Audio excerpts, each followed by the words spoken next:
Imagine a time long before our own, when the cosmos was a brilliant tapestry of light. The sky was filled with countless stars, glowing bright like fires scattered across endless darkness. In this ancient era, the universe blazed with newborn suns.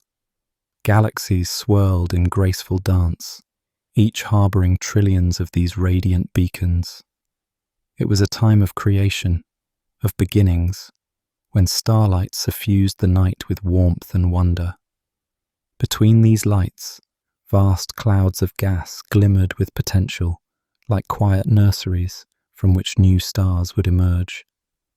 In that primordial glow, the cosmos felt alive, vibrant, and hopeful. For a time, it seemed the universe itself was singing with light. Darkness had little hold in those days. Every corner of space was touched by the soft glow of stars. Even the afterglow of creation whispered warmth through the void.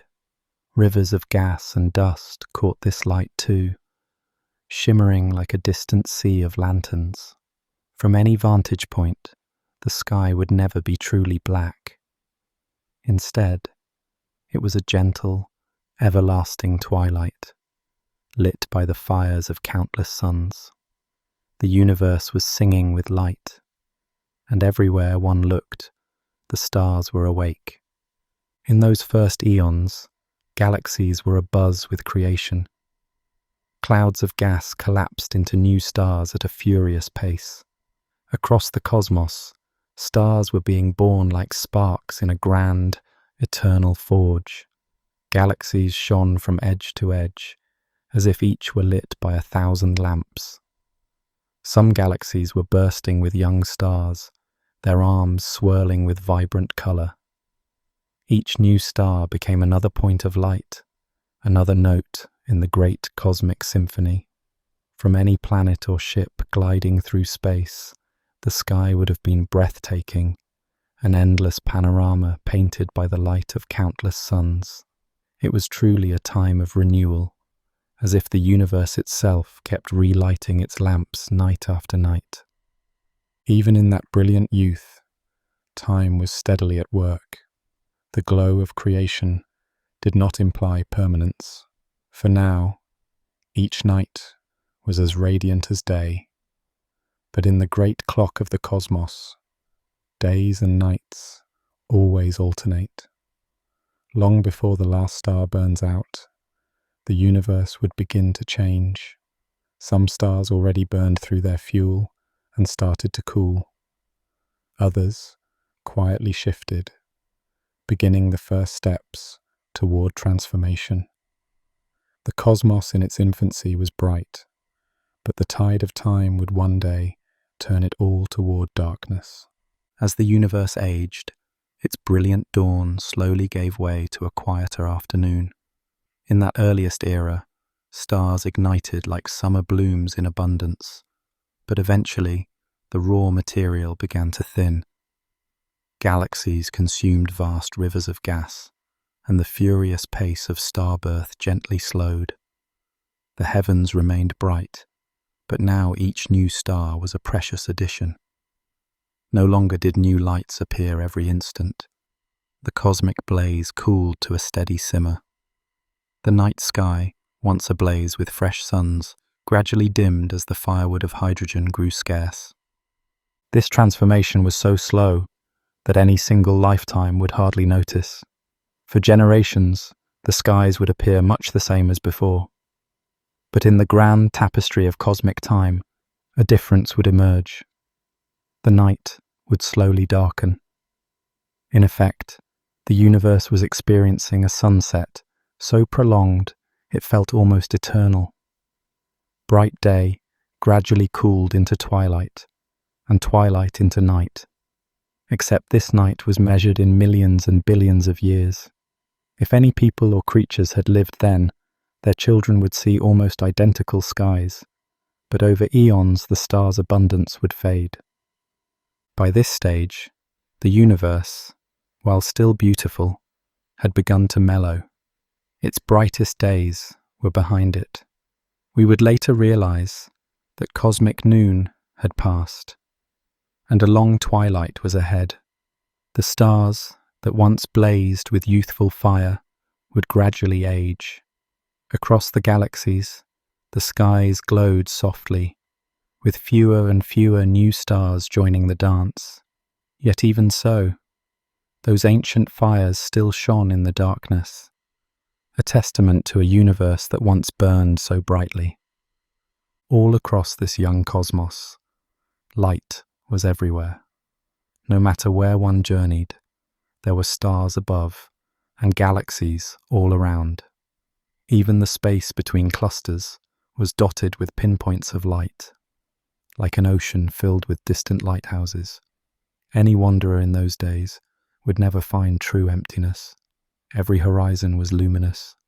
The universe felt full of galaxies and of light, woven together across the night sky. It was a universe brimming with light, where even the darkest corners glowed faintly with radiance. Picture yourself on a distant world in those times. If you stood outside on a clear night, you would see wonders.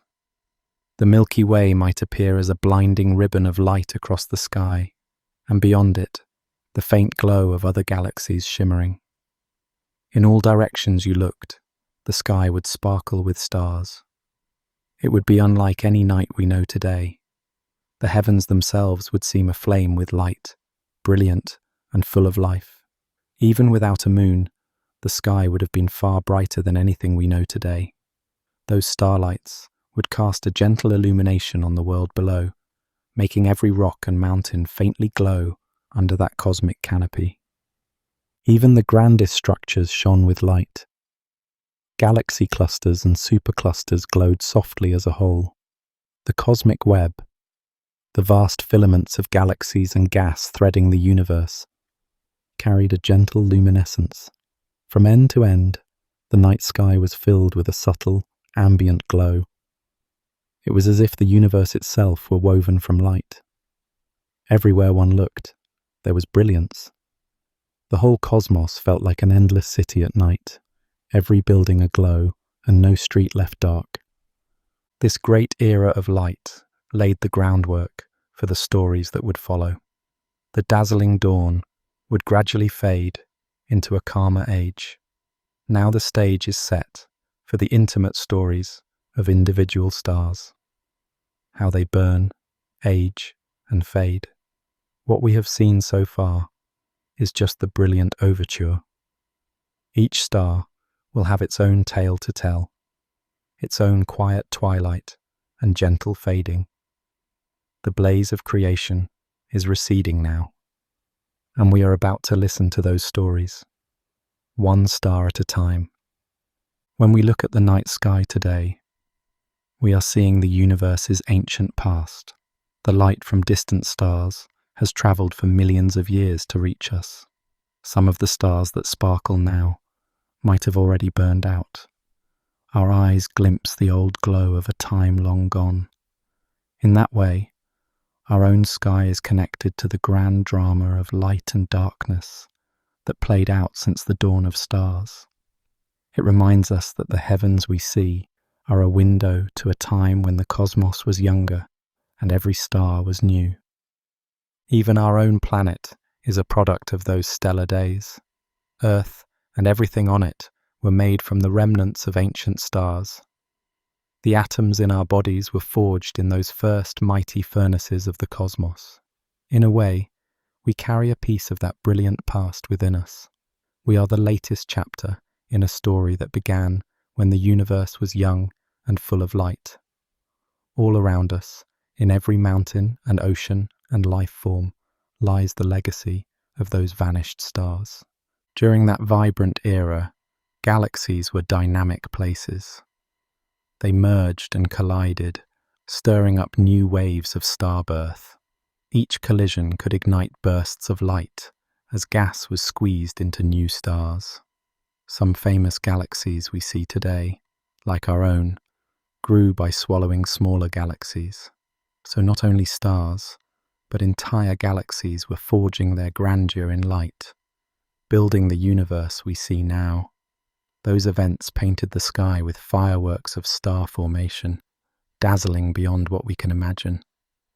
Even the afterglow of the Big Bang was part of that brightness.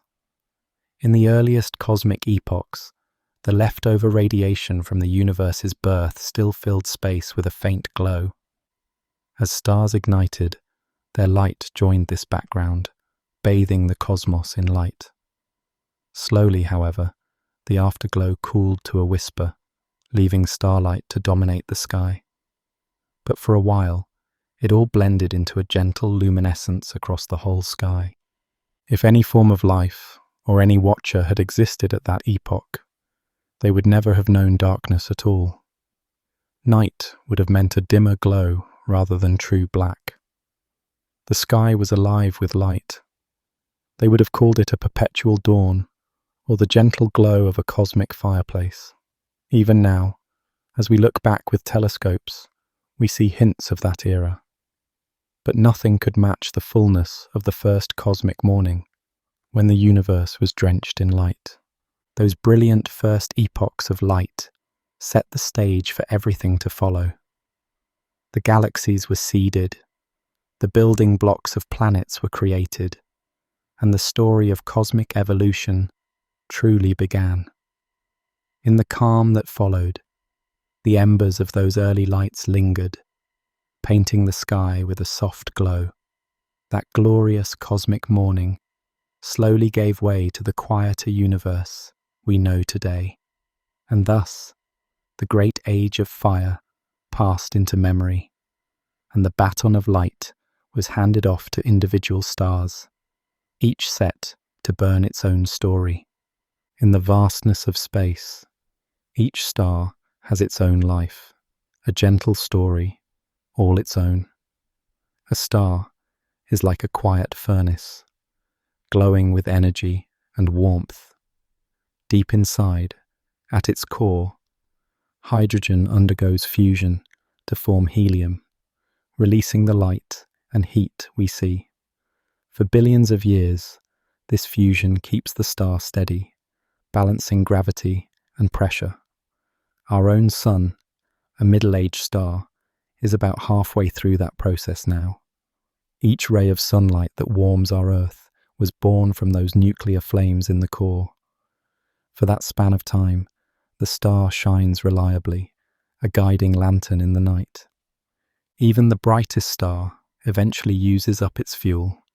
When the hydrogen in the core is gone, the star begins to change.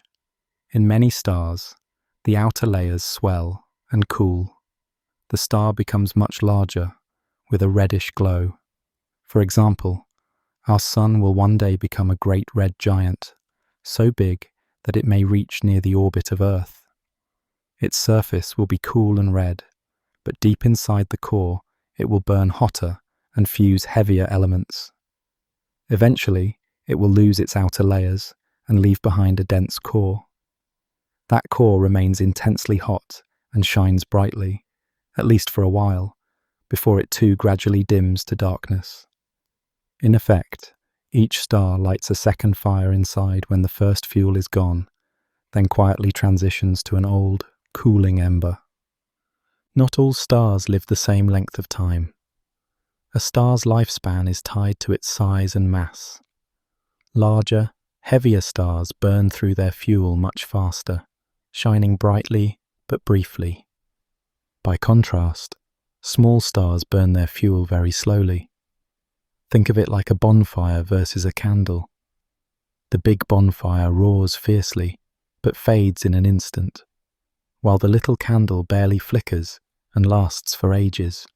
For example, a star 10 times the mass of the Sun may only burn brightly for a few million years.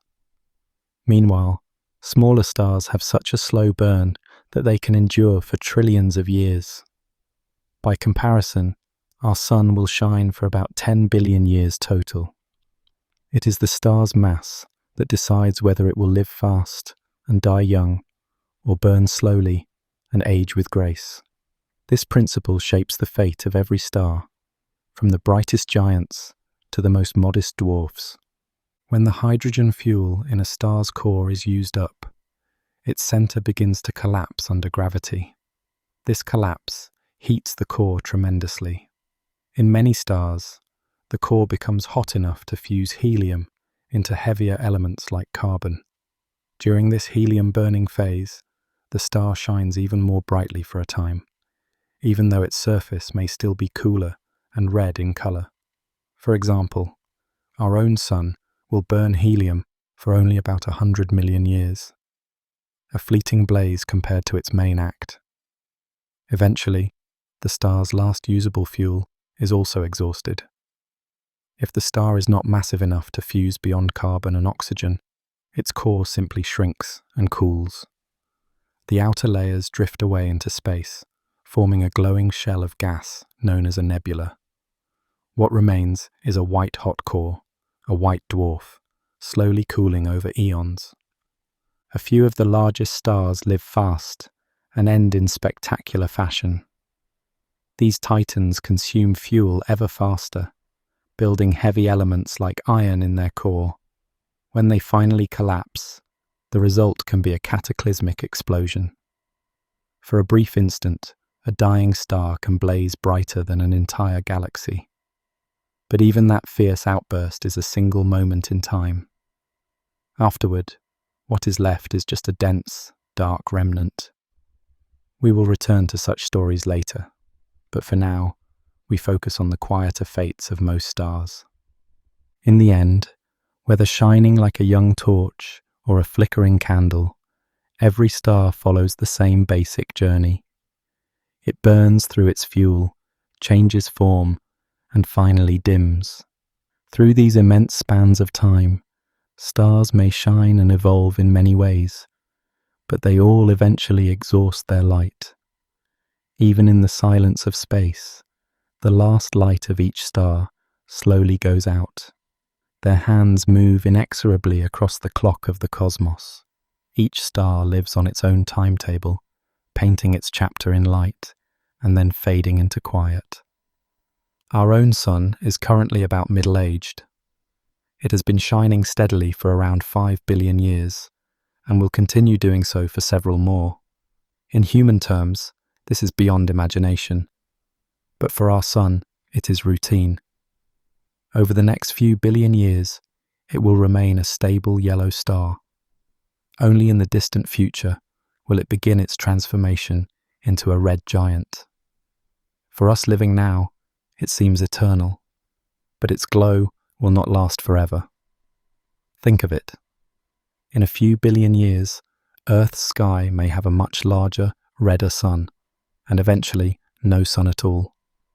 Stars are remarkably stable for most of their lives. For billions of years, a star's brightness and warmth hardly change. An observer on a planet orbiting such a star would see the sun as a constant, reliable presence in the sky. It is only after a vast span of time that the star slowly begins to alter. This stability is why stars feel eternal to us, even though we now understand that they, too, evolve with time. Even powerful telescopes must observe for years to notice a star changing. The changes are so slow that, to human eyes, a star appears unchanging. Only over generations of scientists do we see evidence of their life cycles. In that sense, stars lead lives on a timescale far beyond ours. Interestingly, as some stars age, they can become more luminous before they fade.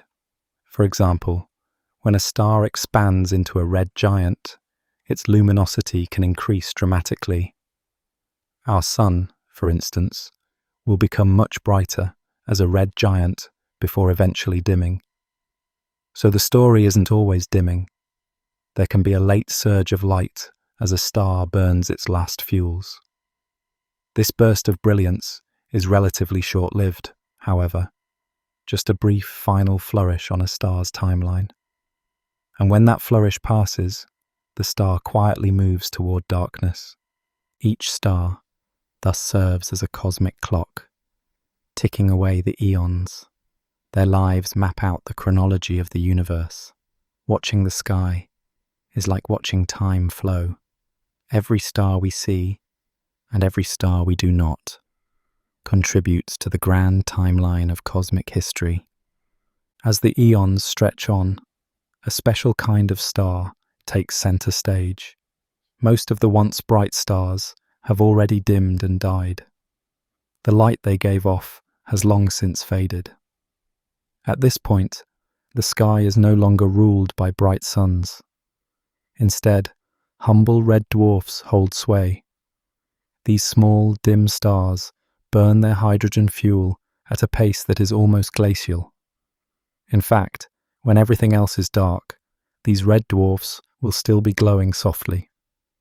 Red dwarfs are the smallest true stars. They are cooler and less massive than stars like our Sun. Despite being so common, they shine very faintly by comparison. Most are hundreds or thousands of times dimmer than the Sun. Because of their faintness, they were not easily noticed by ancient skywatchers. Our own night sky is dominated by a few bright stars, while the dim red dwarfs remain hidden to our eyes. Now that the brighter stars have faded, even the faint glow of these red stars becomes significant in the darkness. A key reason for their longevity is how they burn fuel. Red dwarfs are fully convective. That means the hydrogen in the star's interior is constantly stirred from the core to the surface. Unlike our Sun, where hydrogen stays locked in the center, a red dwarf uses almost all of its hydrogen. This efficient mixing allows a red dwarf to shine steadily for an extraordinarily long time, tens of trillions of years for the smallest ones. Because of this slow burn, red dwarfs are destined to outlive all other stars. While brighter stars have long faded, red dwarfs will still be steadily shining. They will not swell up to giants and shed their layers like larger stars. Instead, they will burn quietly, gradually brightening, and then slowly dimming over their trillions of years. In many ways, they become the last torches of the cosmos, glowing long after all others have dimmed. These long-lived stars also offer the only hope of warmth for future worlds. In the deep future, if any planets still orbit stars, they are likely around red dwarfs. Around a red dwarf, a planet may experience a long, gentle twilight for countless trillions of years. These stars burn with a soft red glow, providing the last warmth in a cooling cosmos. In their final era, red dwarfs truly are the universe's surviving lanterns. When the rest of the stars have faded, it will be these unassuming red suns shining in the void. Many of the stars around us today are red dwarfs. For example, Proxima Centauri, the closest star to our Sun, is a red dwarf. It is expected to keep burning for many trillions of years, far beyond the lifetime of our Sun. In fact, its fate is to shine on long after all the large stars have vanished. Proxima Centauri, and others like it, will be the beacons in the night long after brighter stars have gone dark. Even Barnard's star and countless others in our neighborhood are quietly working through their endless years. A red dwarf's life is so long and steady that, to any observer, it would seem nearly eternal. It mixes its fuel thoroughly, slowly creating helium throughout. It never has a dramatic death, no fiery explosions or great flares of finishing light. To an observer, a red dwarf changes almost imperceptibly over billions of years. Over countless generations, it might grow slightly brighter or dimmer, but it remains mostly unchanged. If a civilization were to watch a red dwarf, its night sky would look almost the same for countless generations. The star would seem eternal from their viewpoint, masking the slow fade of time. On occasion, a red dwarf may flare, erupting with a brief burst of light. But these flares are rare hiccups in the star's long life. Afterward, the star quickly returns to its gentle crimson glow. the flare added only as a brief sparkle to its steady story. To give a sense of scale, a red dwarf just 10% the Sun's mass can last on the order of 10 trillion years. That is 1,000 times longer than the current age of the universe. Even a red dwarf half as massive as the Sun will burn for hundreds of billions of years. These timescales dwarf anything familiar to us. For a red dwarf, one human lifetime is like a single heartbeat. They truly laugh at our timescales, ticking along slowly in the cosmic clock. None of the red dwarfs we see today has had time to exhaust its fuel. They will continue burning steadily far into the cosmic future.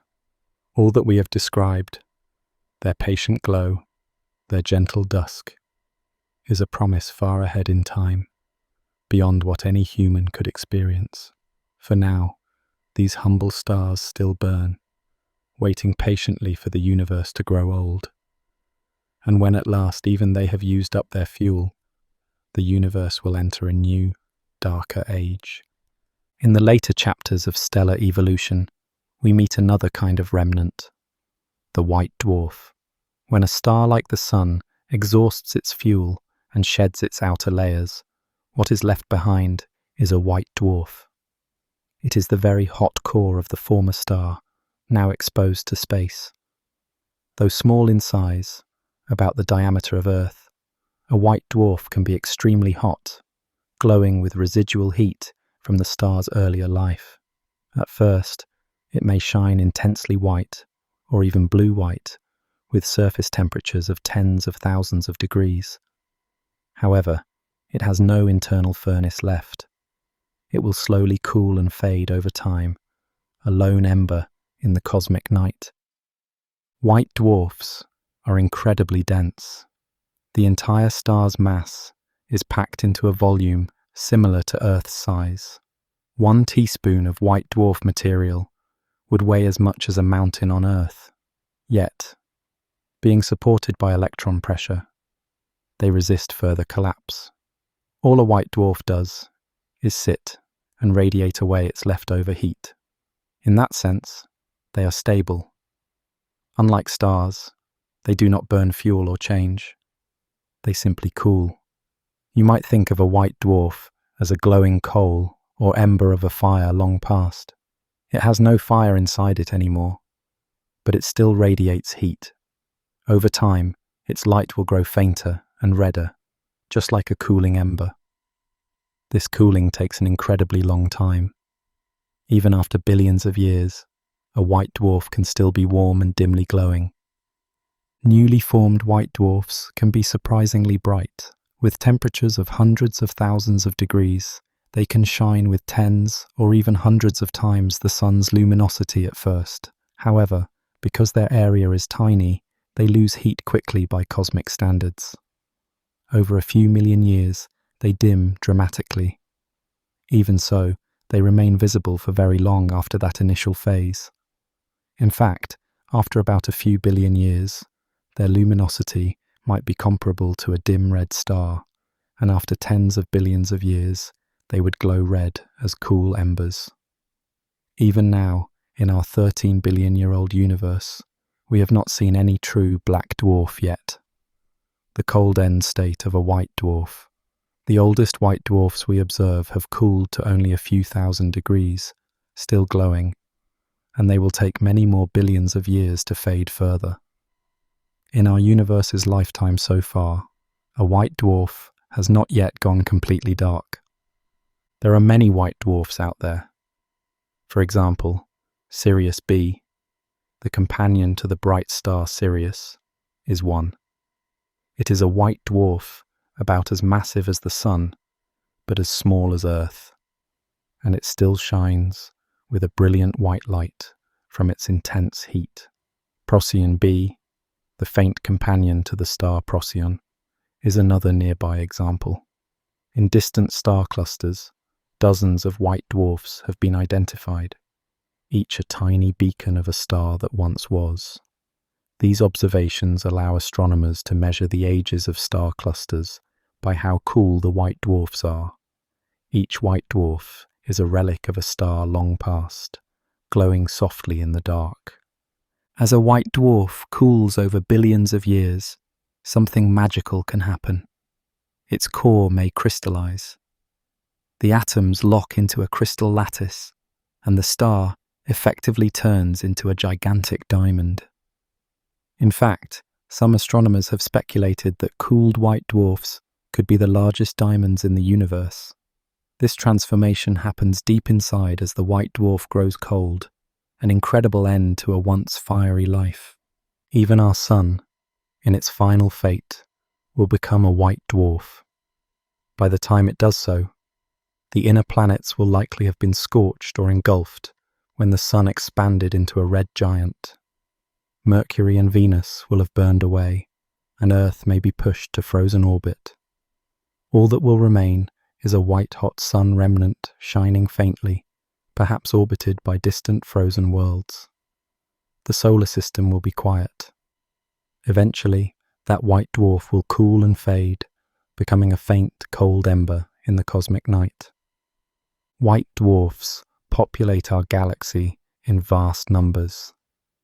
Nearly every star, like the Sun, or smaller, will end its life as one. In our Milky Way alone, there may be tens of billions of white dwarfs. They are the quiet majority of stellar remnants.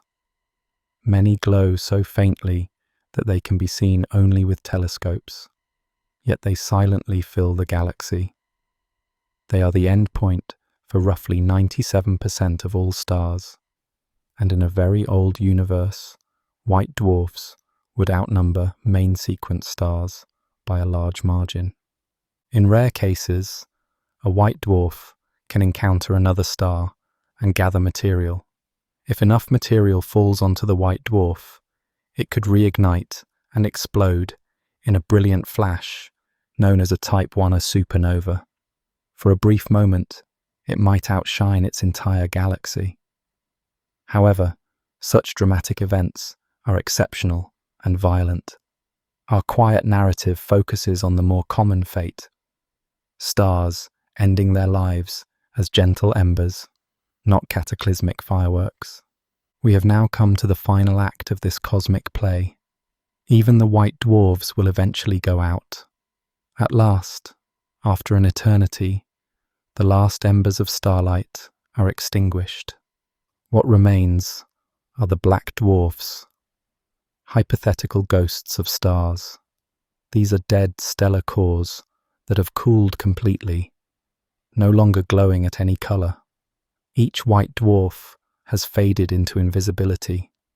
Across the universe, there would be no more warmth, no flicker of starlight, only cold, silent spheres drifting in the void. Any planets or worlds that still exist in that final age become rogue wanderers. Earth, if it endured, would be a frozen husk, a silent world draped in darkness. Jupiter would be an icy giant drifting alone. Even distant comets and asteroids would circle endlessly in the blackness, warmed only by the scant heat radiating from far-off remnant cores. These are the true rogue worlds of the universe, adrift with no star to call home, relics of an era when light still ruled. All that we once saw as bright is now gone. The afterglow of the Big Bang has long cooled to near absolute zero, so even that faint radiation is gone. Everywhere, emptiness reigns. The only objects are these cold, silent orbs. Space is vast and dark. No galaxy, no nebula, no star shines. Even gravitational waves and particles move through this calm nothingness without echo. In this final darkness, there is a profound stillness. It is eerily peaceful. No light disturbs the calm. No sound, nor radiation, travels through this void. It is the ultimate rest. One could say the universe is sleeping an eternal sleep. Time still flows, but without events to mark it. In a way, it is as if the cosmos has drawn a long, deep breath and held it. We have now seen the full cycle, from the blazing fire of cosmic dawn to the gentle light of twilight stars to this endless midnight. Every star has burned and faded. Every galaxy has cooled, leaving only memories. We started our journey under radiant skies filled with light. It ends in an infinite night without even a single gleam. Yet even in this silence, there is something enduring. The atoms in these cold worlds were once forged in starfire. The structure of matter, the laws of physics, is a remnant of that long history. And so in every dark rock and black dwarf lies the memory of all the light and warmth that ever was.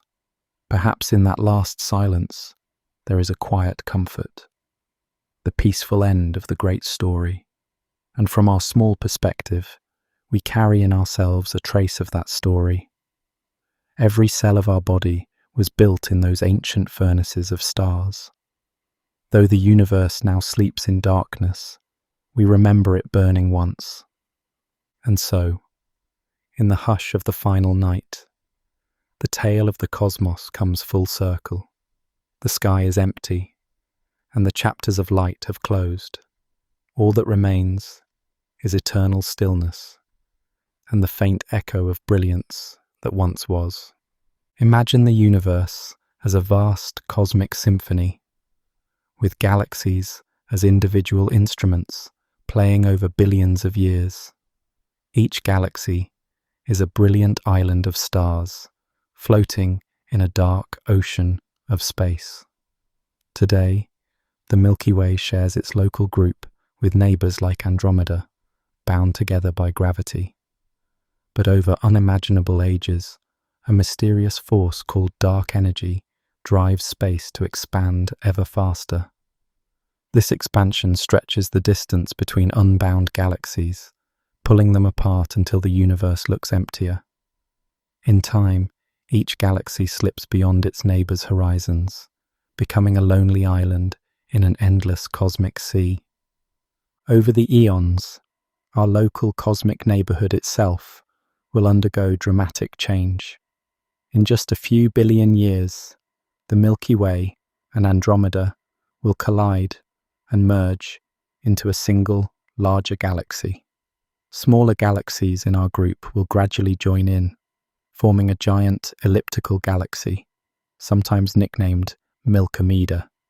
As this merged galaxy settles, space beyond our local group grows ever emptier. Dark energy relentlessly pulls distant galaxies further away, isolating each cluster into its own region. Soon, only our merged galaxy and its immediate companions will be visible. All other galaxies will recede beyond our reach. From the vantage of one of these isolated galaxies, the night sky would grow profoundly darker. Instead of the billions of galaxies we see today, only the stars within that galaxy itself shine. Over time, the familiar smears of distant galaxies fade from view behind a cosmic boundary. It is as if each galaxy becomes cloaked by a distant horizon. No light from outside can reach inside. The cosmos transforms into a tapestry of single, luminous islands, each shining in its own lonely, dark sea. Even the familiar glow of the Big Bang will disappear. The ancient cosmic microwave background, now 2.7 Kelvin, is already dimming. As space continues to stretch, its wavelength is driven to ever longer scales, eventually becoming unobservable. The observable universe, which once contained trillions of galaxies, effectively shrinks down. At some point in the far future, an observer in our galaxy would see only the Milkomeda galaxy, and perhaps a few faint satellite galaxies. Everything else would have vanished beyond the cosmic event horizon. Astronomers have discovered that this expansion is not slowing down, but speeding up. The force we call dark energy acts like a constant pressure pushing space apart. As the universe expands, the amount of dark energy grows, continually accelerating the stretching of space. In effect, the cosmos behaves like a runaway balloon that keeps expanding on its own. Galaxies that are not gravitationally bound simply drift away faster and faster. Any galaxy beyond a certain distance recedes so fast that its light can never catch up. It moves away faster than light can travel. Once a galaxy crosses that invisible boundary, it disappears from view forever, as if erased from the sky. For our galaxy, that horizon lies billions of light years distant and shrinks over time. Eventually, only galaxies within this ever smaller sphere remain in view. In essence, the observable universe shrinks around the last islands of light. Over unimaginable timescales, all the vibrant clusters and superclusters will fade. Right now, we see galaxies as far as hundreds of millions of light years away. In the distant future, those will be gone. By the time the universe is 100 billion years old, the night sky will have lost the glow of almost all familiar galaxies. Only the members of our own cluster will remain visible, like a cluster of lamps in a sea of darkness. All other galaxy clusters, which today form the grand cosmic web, will have slipped behind the bounds of observation. In effect, the cosmos contracts to a lonely expanse, punctuated only by its own local cluster. In our time, tens of billions of galaxies shine in the night sky. But in those far-off epochs, the picture will be starkly different. An astronomer, peering out at the heavens, would see maybe one or two faint smudges of light. Instead of the vast, glittering array we know, the sky would show only a few dim glows from the merged core and companions. Gradually, even these will fade as the stars within them age. The remainder of the cosmos becomes a dark void. The sky literally goes black outside the last halo of stars. The universe simplifies to a lonely darkness, each galaxy effectively on its own. Among those lonely galaxies, the process of starbirth begins to wind down as well. The great stellar nurseries that once churned out new suns run out of material. Galaxies use up the cold hydrogen gas needed to form stars, and any remaining clouds are either locked into stars or blown away by stellar winds and radiation. In time, the birth of new stars becomes incredibly rare, almost a whisper in cosmic terms. The night side of each galaxy grows darker as the raw ingredients for star formation vanish. Astronomers tell us that star formation has already been slowing down for billions of years. Compared to the cosmic dawn, when stars were forming in great profusion, our era is a gentle decline. Over the next tens or hundreds of billions of years, new stars will still spark to life here and there, but at a drastically reduced rate. Perhaps for another 100 billion to a trillion years, faint new stars will ignite from the remaining gas. But beyond that, nearly all of the galaxy's star-forming fuel will be gone. Eventually, no dense clouds will remain to collapse into new suns. For now, in each aging galaxy, it is the small, long-lived stars that dominate. The brief lifetimes of giant stars are over.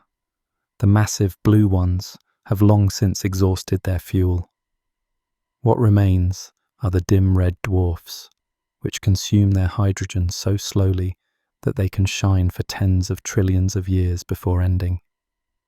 These humble stars will outlast all others. They will be the last generation of stellar light.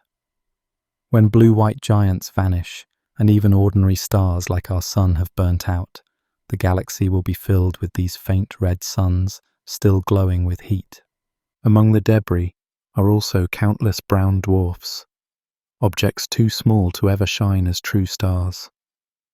They drift through space like cosmic embers that never fully caught fire. Remarkably, in the very distant future, Two such objects might occasionally collide or accumulate enough stray gas to light a brief flame of fusion. These rare encounters could produce a tiny new star or flare, a fleeting spark in the great cosmic night. Yet such events would be exceedingly rare, occasional sparks that only briefly brighten the darkness before fading again. In many galaxies, the transformation will yield mostly faded red light. Spiral galaxies lose their blue-green spiral arms and take on smooth shapes, becoming large, red elliptical galaxies filled with old stars. These ghostly ellipticals have lost their spiral structure and shine only with a diffuse, reddish glow. They are the faded descendants of today's grand spirals. In their silence, they mark the end of an era of galactic diversity, where star formation once built dazzling spiral patterns, now only a uniform red ghost of what was left. To put these changes in perspective, consider the cosmic timeline. In about 4 billion years, the Milky Way and Andromeda will have merged. By tens of billions of years, all members of our local group are combined into one giant galaxy. By 100 billion years, star formation in that galaxy is virtually finished. These milestones show the universe's slow fade. From the bright, star-filled panoramas we know today, to quiet galaxies that flicker with only ancient suns. Eventually, the galaxy will shine only with the soft glow of those old stars, and any new stellar births will be a distant memory. This turning point may already have beginnings today. We can already see galaxies that are effectively red and dead, filled only with old stars and little to no new star formation. These offer a hint of our future. In those systems, the great cosmic nurseries are shut down. They are filled with old red stars and almost no cold gas. Such galaxies give us a glimpse of what every galaxy will become: a silent, aging metropolis of stars, with no new sparks in the sky. The heavy elements they spread out will never find a new home in stars. The quiet of no new suns will then spread through each galaxy. At that stage, each galaxy is left with only aging stars and their remnants. No new suns come to replace those that flicker out. In 1 trillion years or so, even the dimmest red dwarfs will exhaust their fuel and fade. Galaxies will be populated by dying stars and compact stellar corpses. There will be literally no new stars being born. Instead, astronomers will see that each galaxy has become a repository of old stars and the ghostly remnants of its past, its production lines for stars forever closed. Even as the stellar nurseries fall silent, the cosmos is far from idle. The stars that remain will continue to age, and new remnants will form. The life cycles of the last stars will run their course, turning active suns into stellar corpses of white, degenerate matter, or collapsing into supernova remnants. Over time, these degenerate objects dominate the universe. In the coming ages, a vast population of white dwarfs, neutron stars, and black holes will hold the memory of the stars we once knew. In this new epoch, the universe is populated by ghostly remnants of stars. The bright young stars are gone, and what remains are the dead husks of their former selves. White dwarfs, cooling embers of burnt-out stars, drift through the galaxies. Neutron stars, the crushed hearts of supernova explosions, spin silently in the darkness. Black holes, from the collapse of massive stars and from the cores of galaxies, lurk at the center of systems. Together, these strange objects dominate the cosmic landscape. Consider a white dwarf, the burned-out core of a once bright star. It packs a sun's worth of mass into a sphere as small as Earth. At first, a white dwarf is extremely hot, glowing with its residual heat. But without any fusion to sustain it, it cools very slowly over trillions of years. Eventually, a white dwarf fades into darkness, becoming a cold, black dwarf. For an incredibly long time, though, each white dwarf remains a faint point of light, a lingering star that has gone out. There are countless white dwarfs scattered throughout each galaxy. Though each one is faint, together they create a gentle glow throughout the galaxy. They are like embers left after a great fire, together setting the scene with a dull, even light. This residual glow is all that remains of the vibrant stars that once filled the galaxy. Over eons, even this background will fade, but for a long time, it lingers like a universal hearth in the cold darkness. Then there are neutron stars, even stranger relics of cosmic death. Born in the explosions of massive stars, they cram more mass than the sun into a ball only tens of kilometers across. A single teaspoon of neutron star material would outweigh a mountain on Earth. Often they spin rapidly and may appear as pulsars shortly after their birth, flashing their beams like lighthouses. Over unimaginable time, they slow down and cool, their radiation fading away. In isolation, a neutron star ultimately becomes another dim point of light, much like the white dwarfs, though far fewer in number. Neutron stars are far rarer than white dwarfs, and they are even denser. They add only a whisper of light to the galaxy's glow. If a neutron star still spins fast enough, it might shine briefly in X-rays or radio waves, but that too would fade. Compared to the gentle glow of white dwarfs, neutron stars become nearly invisible. They are cosmic lighthouses that eventually lose their lamps and turn to silent, cold spheres. Black holes are the final, most enigmatic players in this drama. Every large galaxy harbours a supermassive black hole at its centre, millions or billions of times the mass of the Sun. Smaller black holes, left behind by individual stars, also drift through the galactic depths. Black holes themselves emit no light, making them invisible signposts of the past. Matter may still fall into them occasionally, but from the outside they simply sit there, defining the ultimate darkness. In the coming ages, these black holes will be the guardians of what remains of galactic cores, silently anchoring the structure of each lonely island. Many galaxies may end up with just one or two gargantuan black holes at their core. If any galaxies merge during this time, their central black holes will merge too, creating even larger abyssal masses. In effect, over cosmic time, each galaxy's mass could end up swallowed in a single black hole. Apart from that, smaller black holes drift quietly with nothing to illuminate. These invisible titans define the very emptiness of their galaxies, guarding a darkness that outlives even light. The quiet of the degenerate era does not mean complete stillness. Occasionally, these remnants interact. Two white dwarfs may collide and light up as a nova, or even a Type 1, a supernova, creating one last flare of light in an otherwise dark galaxy. Neutron stars might merge, sending ripples of gravitational waves and faint gamma bursts across space. Black holes could encounter each other and combine into a larger black hole. Such rare events act like whispers of violence, briefly stirring the deep cosmic night before silence returns. Even the remnants will eventually fade. Consider a white dwarf.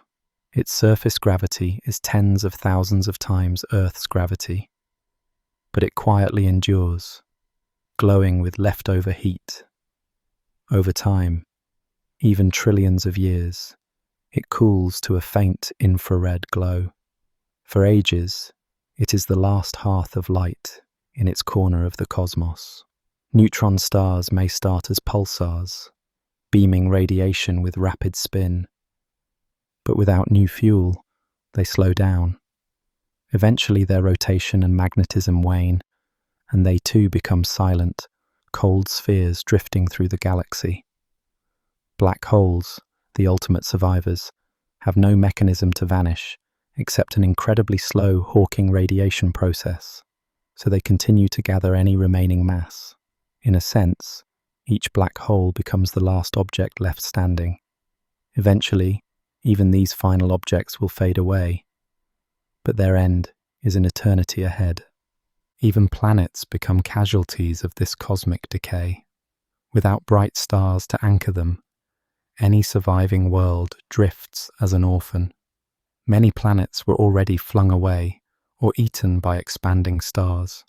By now, those that remain might orbit dim remnants or wander alone among the stars, eventually to be captured or consumed by black holes. In a degenerate universe, planets are but unlit stones adrift in the emptiness. They survive physically, but their sources of heat and light are gone. Dust and gas, too, have become ineffective. The interstellar clouds of dust and hydrogen are so thin that they cannot collapse into anything new. This material, produced by long-ago supernovae, now drifts quietly through space without igniting any stars. Each speck of dust and molecule adds to the emptiness. Normal matter in the universe is now entirely confined in stellar ashes or adrift in the void. The once rich chemistry of the cosmos is effectively frozen in place. Ultimately, time marches on to unfathomable scales.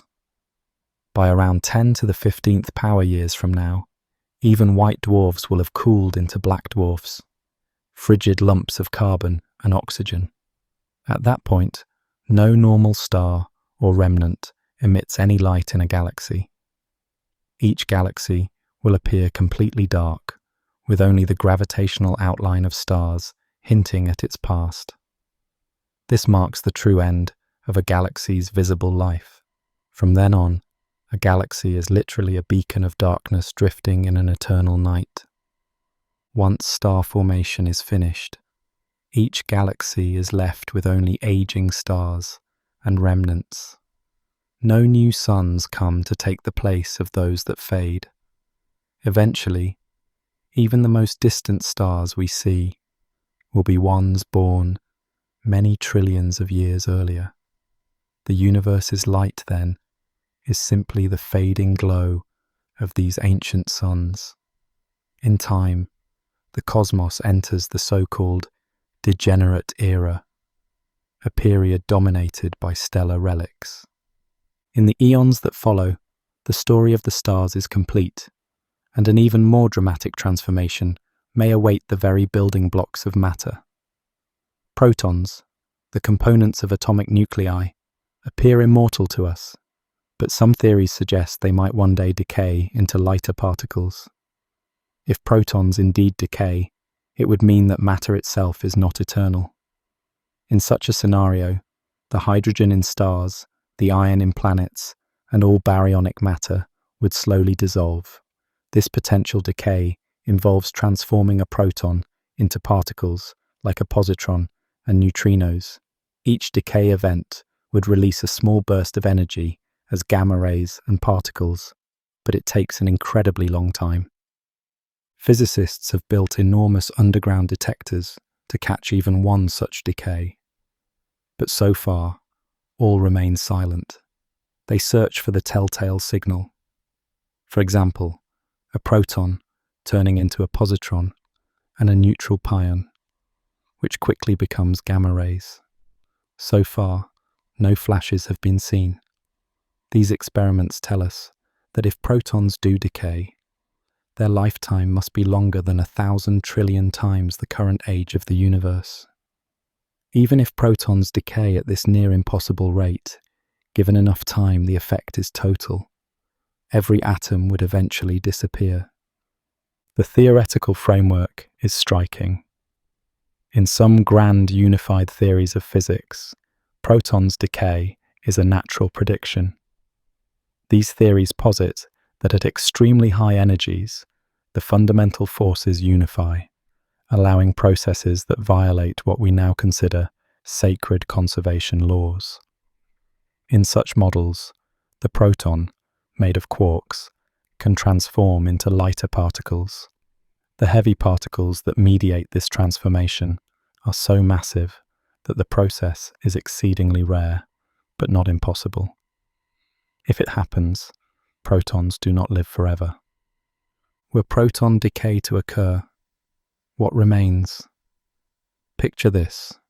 Every decaying proton leaves behind a positron and other particles. Some of these would meet electrons and annihilate into gamma rays. The very fabric of matter unravels. Hydrogen atoms vanish. Helium nuclei fracture, and complex atoms fall apart. Electrons, now free, would largely pair with positrons and convert into photons and neutrinos. The universe would gradually fill with a dilute sea of these particles, photons and neutrinos, rather than clumps of atoms. Essentially, the cosmos would revert to a uniform low-density radiation bath. If protons decay, the universe would essentially enter a second radiation era.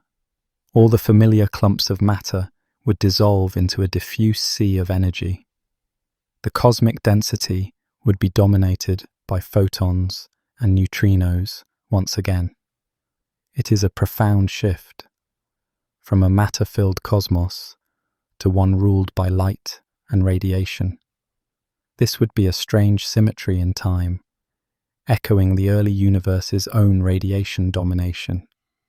On the other hand, if protons are perfectly stable and never decay, then the white dwarfs, neutron stars, and atomic matter in planets would persist unchanged, apart from extremely slow black hole evaporation.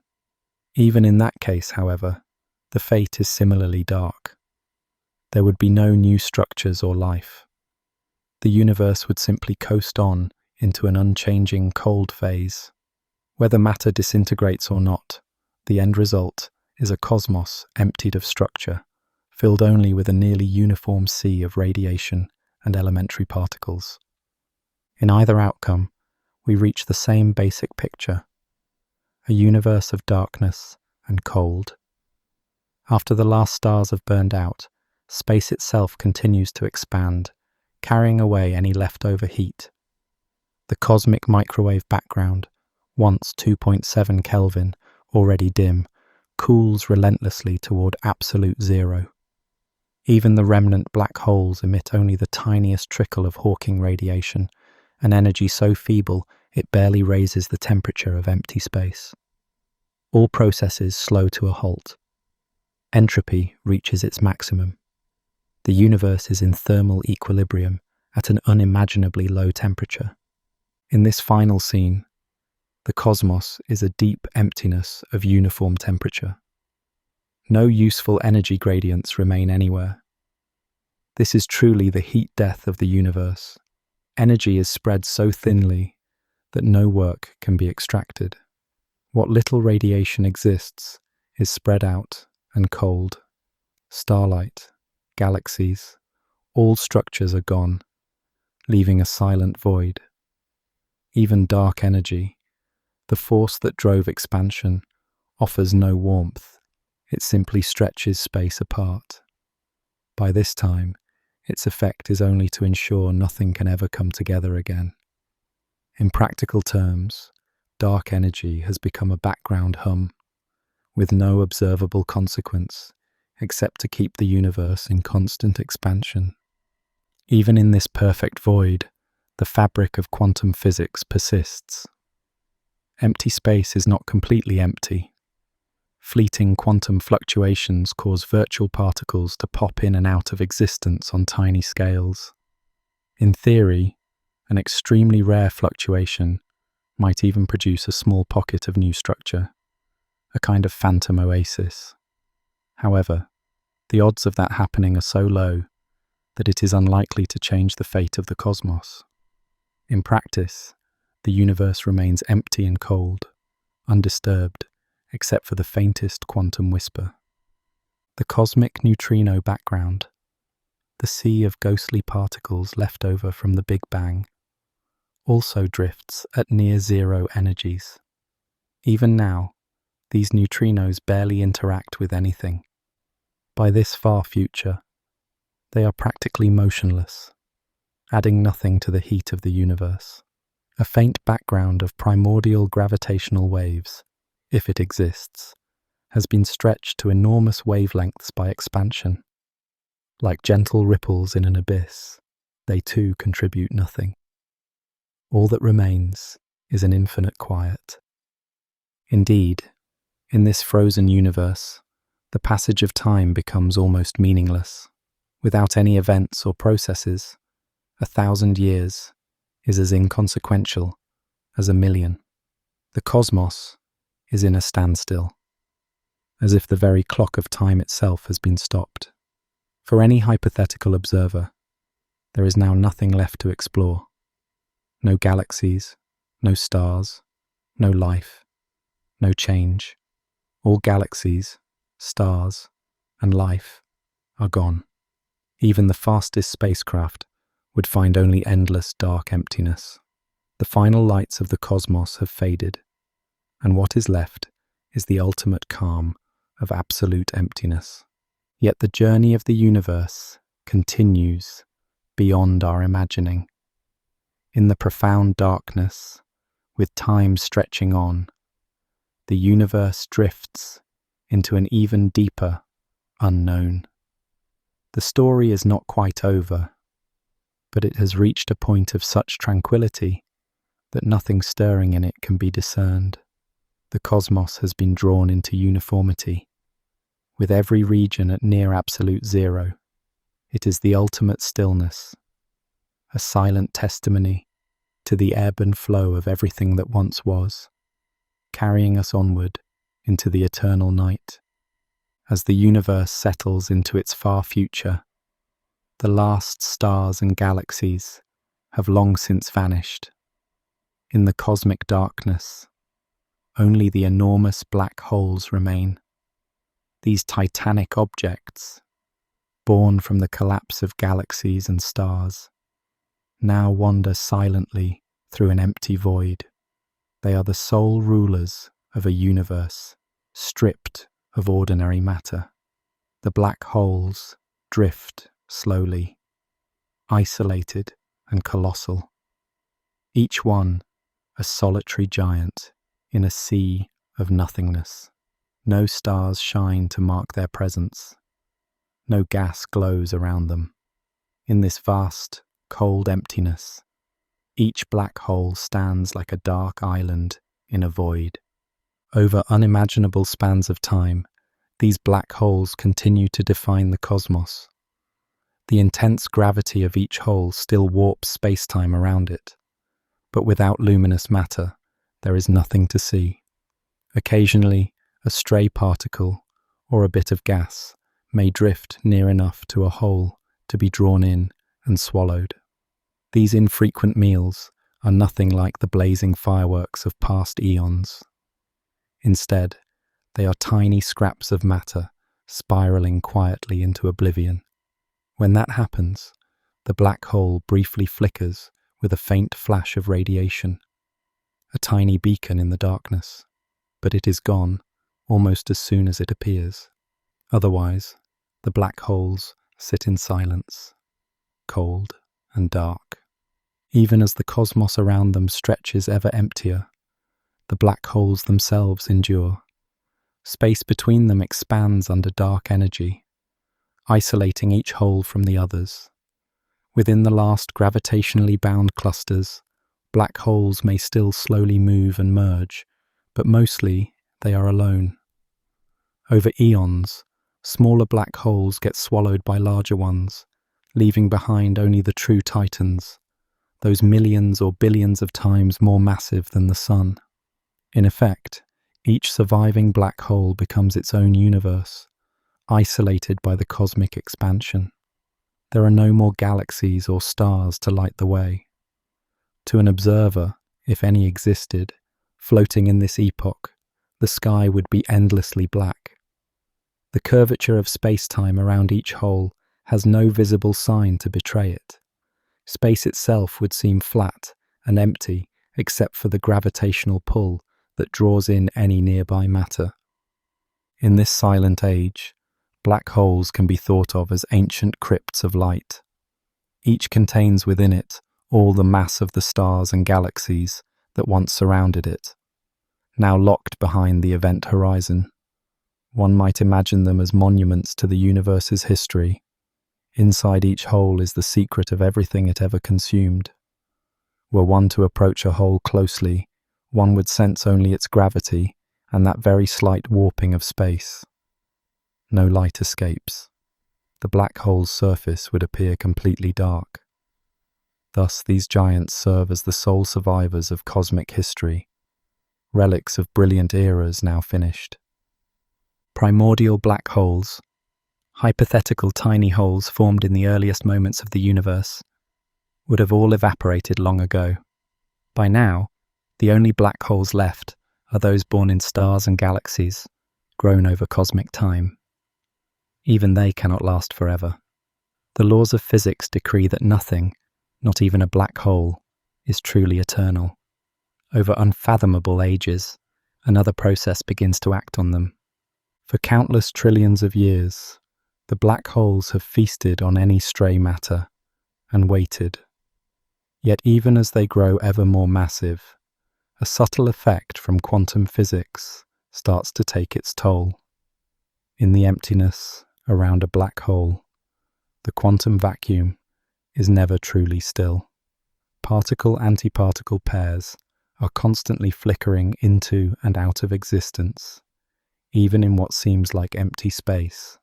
Occasionally, one member of such a pair falls into the black hole, while the other escapes to infinity. To an outside observer, this escaping particle looks like radiation being emitted by the black hole. This phenomenon is known as Hawking radiation. In essence, the black hole slowly leaks energy back into the universe in the form of particles, draining a tiny bit of its mass. At first, this radiation is extraordinarily feeble. A supermassive black hole, billions of times the sun's mass, has a temperature far below the cosmic microwave background, emitting only an almost imperceptible trickle of particles. In effect, it remains invisible and unchanged for eons. But the leakage never entirely stops. As the universe expands and cools, eventually the black hole's temperature, though tiny, exceeds that of its surroundings. At that point, Hawking radiation will slowly sap its mass. Over unimaginable stretches of time, each black hole will lose weight bit by bit. As it does so, its surface area shrinks and its temperature rises slightly, causing it to radiate a bit more. This feedback gradually accelerates the process as the hole becomes smaller. If one could watch a black hole evaporate, it would be a quiet affair at first. For most of its life, it would appear unchanged. Then, in its final stages, the black hole would heat up and glow. When the hole's mass has dwindled enough, its remaining energy would flood out in a brief but intense burst of radiation, possibly even producing gamma rays and high-energy particles. In that final instant, a supermassive black hole could shine brighter than a galaxy, albeit for just a moment. After this final flare, the black hole ceases to exist. All that remains are the photons and particles it emitted. The place where it was is now ordinary space. In this way, even the last black holes eventually vanish, having converted all of their mass to radiation. As the last black holes evaporate, the universe enters its ultimate quiet phase. After trillions upon trillions of years, not even the anchors of gravity remain. There are no stars or galaxies or any structure at all, just an immense, featureless expanse of dark, cold space. Any photons or particles left from the final black holes are extremely dilute.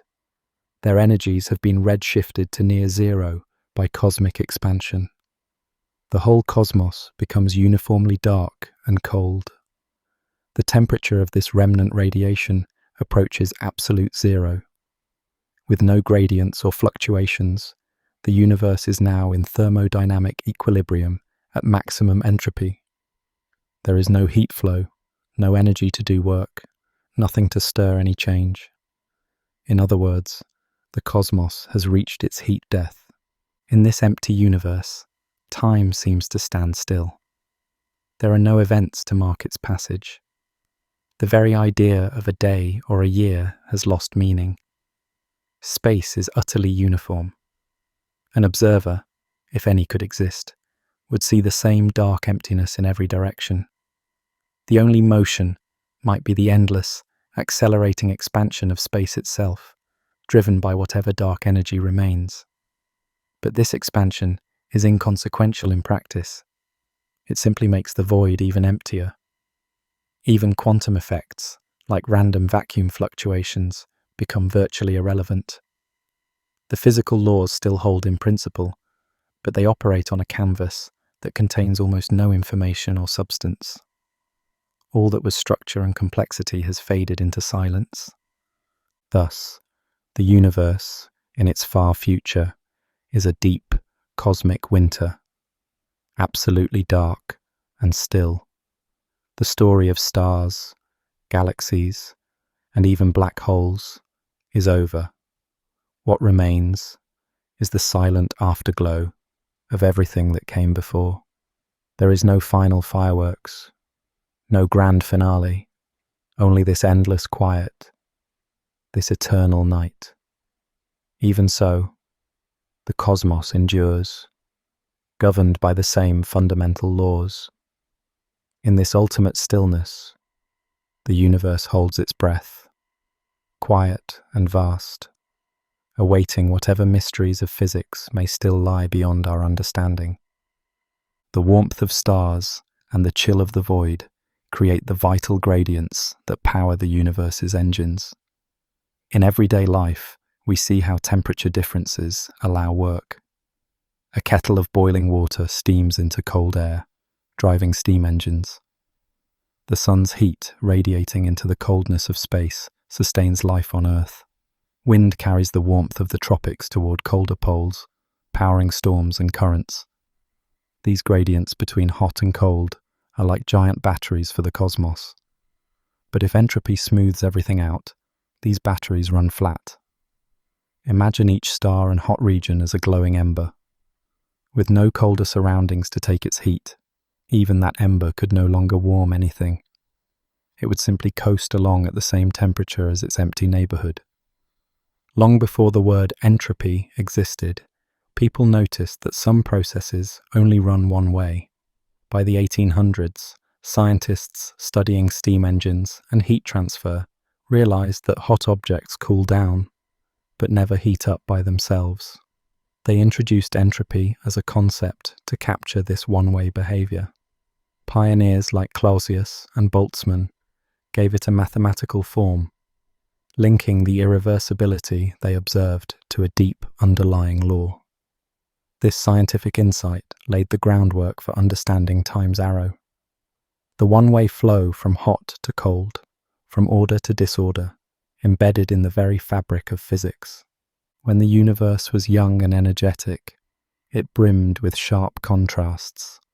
Billions of years of stellar furnaces burned hot against the frigid expanse. Today, our sun blazes at thousands of degrees, while the background of space sits at just a few degrees above absolute zero. Even now, that contrast drives life, weather, and even the idle motions of tea cooling on a table. Yet as time goes on, even these titanic furnaces dim and cool. A star, after all, is a fire that slowly burns out. Eventually, it will run low on fuel, cool, and fade. When that happens to all stars and galaxies, even the bright shining points we see today will no longer produce warmth against the darkness of space. The fireflies of the cosmos, one by one, flicker out. In a cooling cosmos, temperature differences dwindle. Heat drifts into the emptiness of space until a uniform chill prevails. Imagine Earth without seasons or day and night. If the sun stopped shining tomorrow, the planet's surface would eventually cool to the same temperature everywhere.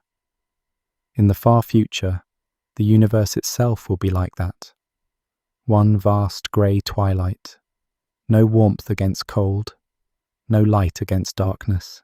There would be no sunrise or sunset, no warm equator or cool poles, just a single pale calm. Our bustling weather, our winds and rains, would vanish. Only a dull stillness remains. Engines that do work depend entirely on these temperature differences. A steam turbine spins only because one chamber is scalding and the other is cool. Our bodies depend on the sun's warmth and the cold sink of our surroundings. Even modern power plants and solar arrays ultimately harness the sun's heat. Without a gradient of energy, no engine can turn. A refrigerator, for example, moves heat only because its inside is colder than its outside. If those temperatures equalize, it instantly stops. With every source of heat fading to match its environment, there will simply be nothing left to harness. The cosmos's machinery grinds to silence. As the final stars fade, even those last whispers of warmth will equalize. After trillions of years, perhaps only very gentle heat differentials might remain, not enough to power a single process. Eventually, every region of space will share the same temperature. It will be a universe at thermodynamic equilibrium, a place where heat flows nowhere, engines stop, and even simple change cannot arise. Even random quantum blips will lack any usable energy gradient to exploit. In that state, even the faint afterglow of the Big Bang will have cooled to near absolute zero. In that ultimate state, even quantum fluctuations may preserve tiny ripples, but there will be no consistent fountain of energy to move them. There will be no river of heat to harness, no flame to keep burning. The universe will have lost the last of its fire and brimstone. The term heat death is actually a bit misleading. It is not a fiery end, but a freezing one. The very concept of cold becoming warm is lost. Everywhere there is just one uniform temperature, cold and relentless. Entropy has spread all energy so thinly that nothing can warm anything else. Nothing stirs in this vast silence, and time has run out of work to do. In this slow march toward heat death, the erasure of temperature gradients is the final nail in the coffin of change. Without warm and cold, there is no uphill to climb or downhill to fall. The universe becomes a static stage. All actors lie silent, and the background is the same shade of stasis in every direction. Even time itself feels trapped. With no hills to descend or steps to climb, it has nothing new to chronicle. In that frozen infinity, the cosmos drifts toward equilibrium, where literally nothing happens. Across unfathomable epochs, the universe flows toward maximum entropy. Energy differences, which can drive engines, power life, or fuel any change, become ever rarer. Stars shine and then burn out. Gravity builds galaxies and then they disperse. Black holes slowly evaporate, leaking their final whispers of energy. One by one, each source of usable energy fades. Eventually, the cosmos will reach a state of perfect equilibrium, where all motion and heat have ceased.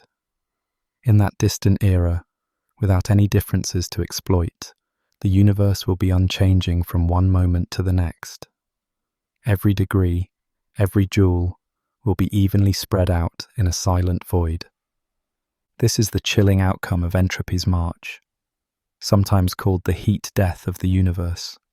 It is not an explosive finale, but a gentle fading, a gradual cooling to a uniform, dark stillness. The engines of the stars will have long since sputtered out, and the last fires will have dimmed. Entropy will have reached its peak. There will be no gradient left to drive change or do work. Even quantum fields will lie essentially flat. In that final cosmic quiet, the thermometer of the entire universe reads a single constant, and no clock can tick forward by doing anything. As we reflect on this journey from early order to eventual disorder, we feel the quiet inevitability of it. Each event in the universe nudges the cosmos toward that final equilibrium. And in that distant epoch, without any gradients or differences to exploit, even the passage of time seems to lose its meaning. The universe will have arrived at the ultimate balance, a state of no return. The future then stretches into an endless stillness, a vast calm that never changes, as if the universe itself has fallen into a profound, dreamless sleep. We peer into the silent expanse, knowing that even in total darkness, the fabric of reality is restless. In the smallest scales, space itself ripples with tiny fluctuations, countless pairs of particles flickering into and out of existence. Though each spark is fleeting and minute, collectively, they give the vacuum an energy that hums beneath the quiet. It's as if empty space is not empty at all, but a restless sea beneath a placid surface. These quantum tremors can, in theory, have vast consequences. Some cosmologists imagine that a rare, unusually large fluctuation could break the endless stillness of the void. In such a scenario, a tiny bubble of spacetime might flicker into being. Once started, this bubble could balloon in a flash, inflating into a whole new region of space with its own galaxies and stars. This is the same idea as cosmic inflation at the very beginning of our universe, only applied in the distant future. In effect, from a vacuum fluctuation could spring a baby universe. We cannot predict this happenstance, nor see it coming, but the possibility alone is like a quiet comfort. It suggests that even after all stars have burned out and black holes have vanished, nature may not be completely done. In some theories, the emptiness might not be a final end, but a fertile soil for rebirth. Even as the last galaxies fade, the universe at its core remains active, however subtly. These ideas teach us humility. The nothingness of the void may still harbour the seeds of something profound. Indeed, while we stand back and imagine these distant futures, we recognise that they are built on the interplay of the known laws of physics with the unknown quirks of quantum mechanics.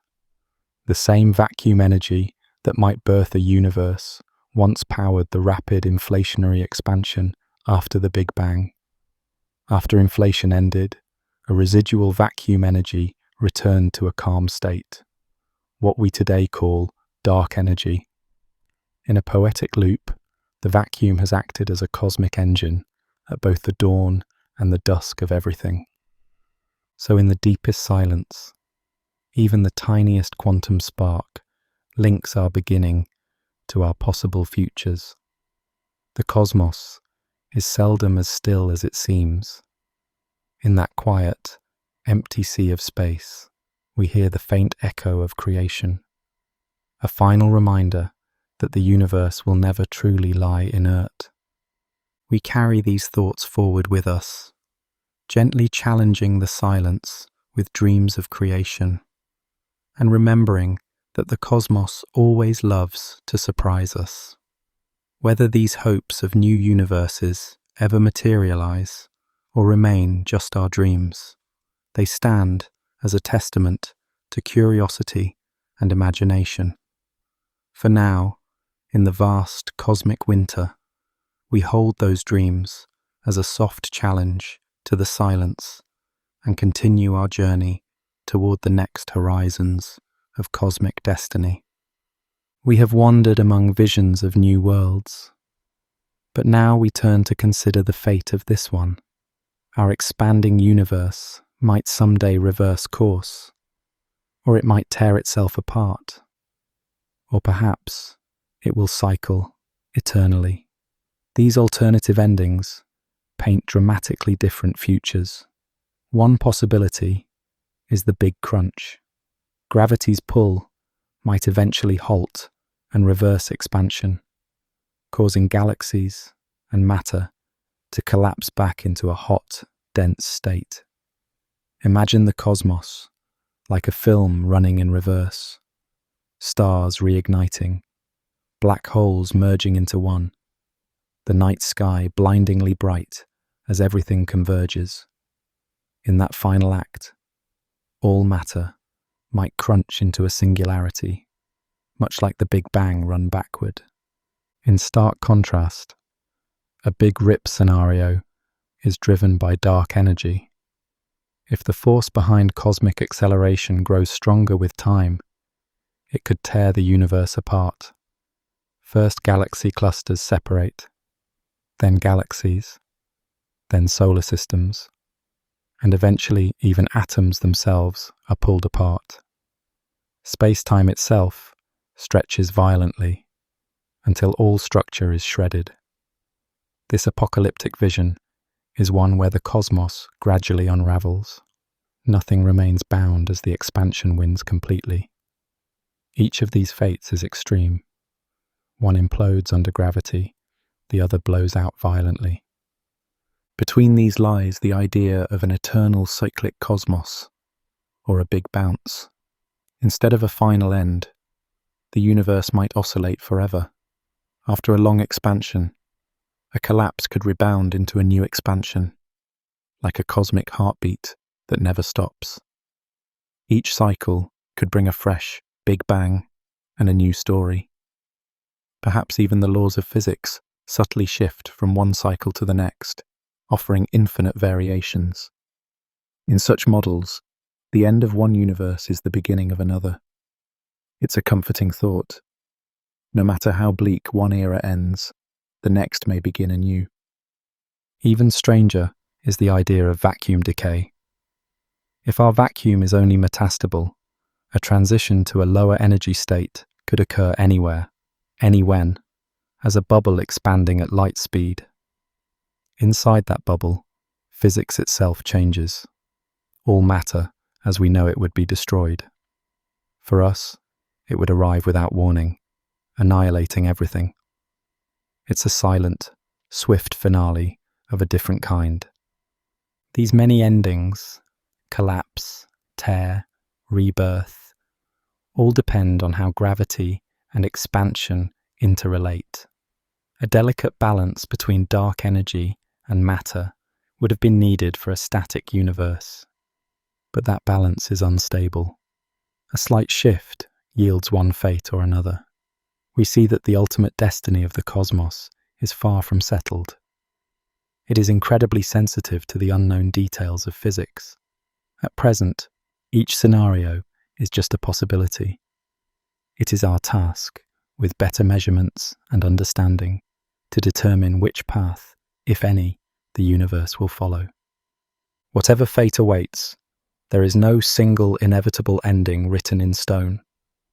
Each envisioned outcome, Big Crunch, Big Rip, eternal cycles, or sudden vacuum catastrophe, offers a window into the range of cosmic possibilities.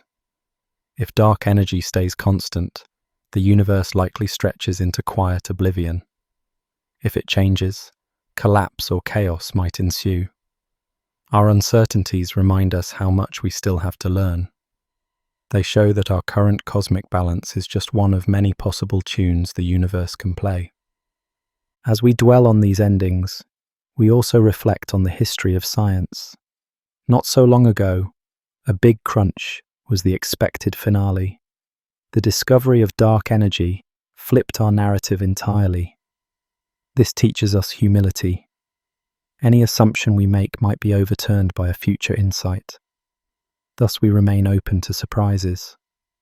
We will keep refining our theories and making observations, but we do so aware that the final chapters of the cosmic story may hold twists we cannot yet foresee.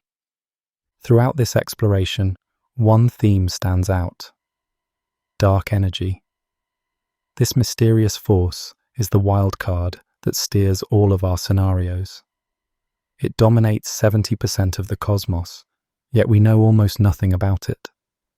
We do not know if it's a true constant or something that evolves. If it is constant, the cosmos drifts to a de sitter future, empty, smooth, and ever-expanding. If it changes, then the story could shift into collapse or new phenomena. Our ignorance of dark energy is the greatest source of uncertainty in predicting the universe's fate. Cosmologists measure the dark energy equation of state, called W, with ever more precision. So far, it sits tantalizingly at -1, a perfect constant, but with error bars that leave room for surprises. Future telescopes and surveys will pin it down. If W deviates from -1, our whole understanding of cosmic destiny would change. The possibility that dark energy is something other than a constant invites models like quintessence fields or phantom energy, each leading to different futures. Some even imagine it as a sign of physics beyond our current theories. Dark energy also has cosmic consequences. Its acceleration drives distant galaxies beyond our reach, effectively creating a horizon in the universe. In the far future, that means astronomers, if any remain, will see less and less of the cosmos. In that sense, dark energy not only shapes the fate of all matter, but also the limits of our knowledge. It is the invisible ruler of the cosmos whose nature will determine whether our story drifts quietly or crashes dramatically. We confront these unknowns with humility. We recognize that even the concept of nothing is nuanced in physics. Quantum fluctuations, vacuum energy, and the possibility of multiple universes all remind us that ultimate emptiness may still be full of potential. We have to accept that some answers may lie forever beyond our reach, just as ancient stargazers once did. It may even be that some final aspects of cosmic fate are forever unknowable. Yet this is not a limitation, but a testament to the depth and complexity of the universe. In the face of mystery, our curiosity becomes our guide. The very questions we ask about new universes, extreme endings, dark energy, and cosmic horizons drive science forward. Each generation expands the frontier of the known and finds new puzzles just beyond. Every measurement sharpens our picture, and every new theory offers fresh visions. We do not know if the universe will end in collapse or silence or cycle back to life, but we will surely keep asking. So we close this part much as we began, in wonder and with questions on our lips, not with final answers. The voyage of understanding does not end here. The universe may guard its secrets with subtlety, but human curiosity is relentless. Whatever path cosmic history follows, the story of discovery goes on. The night sky is vast, and our instruments many.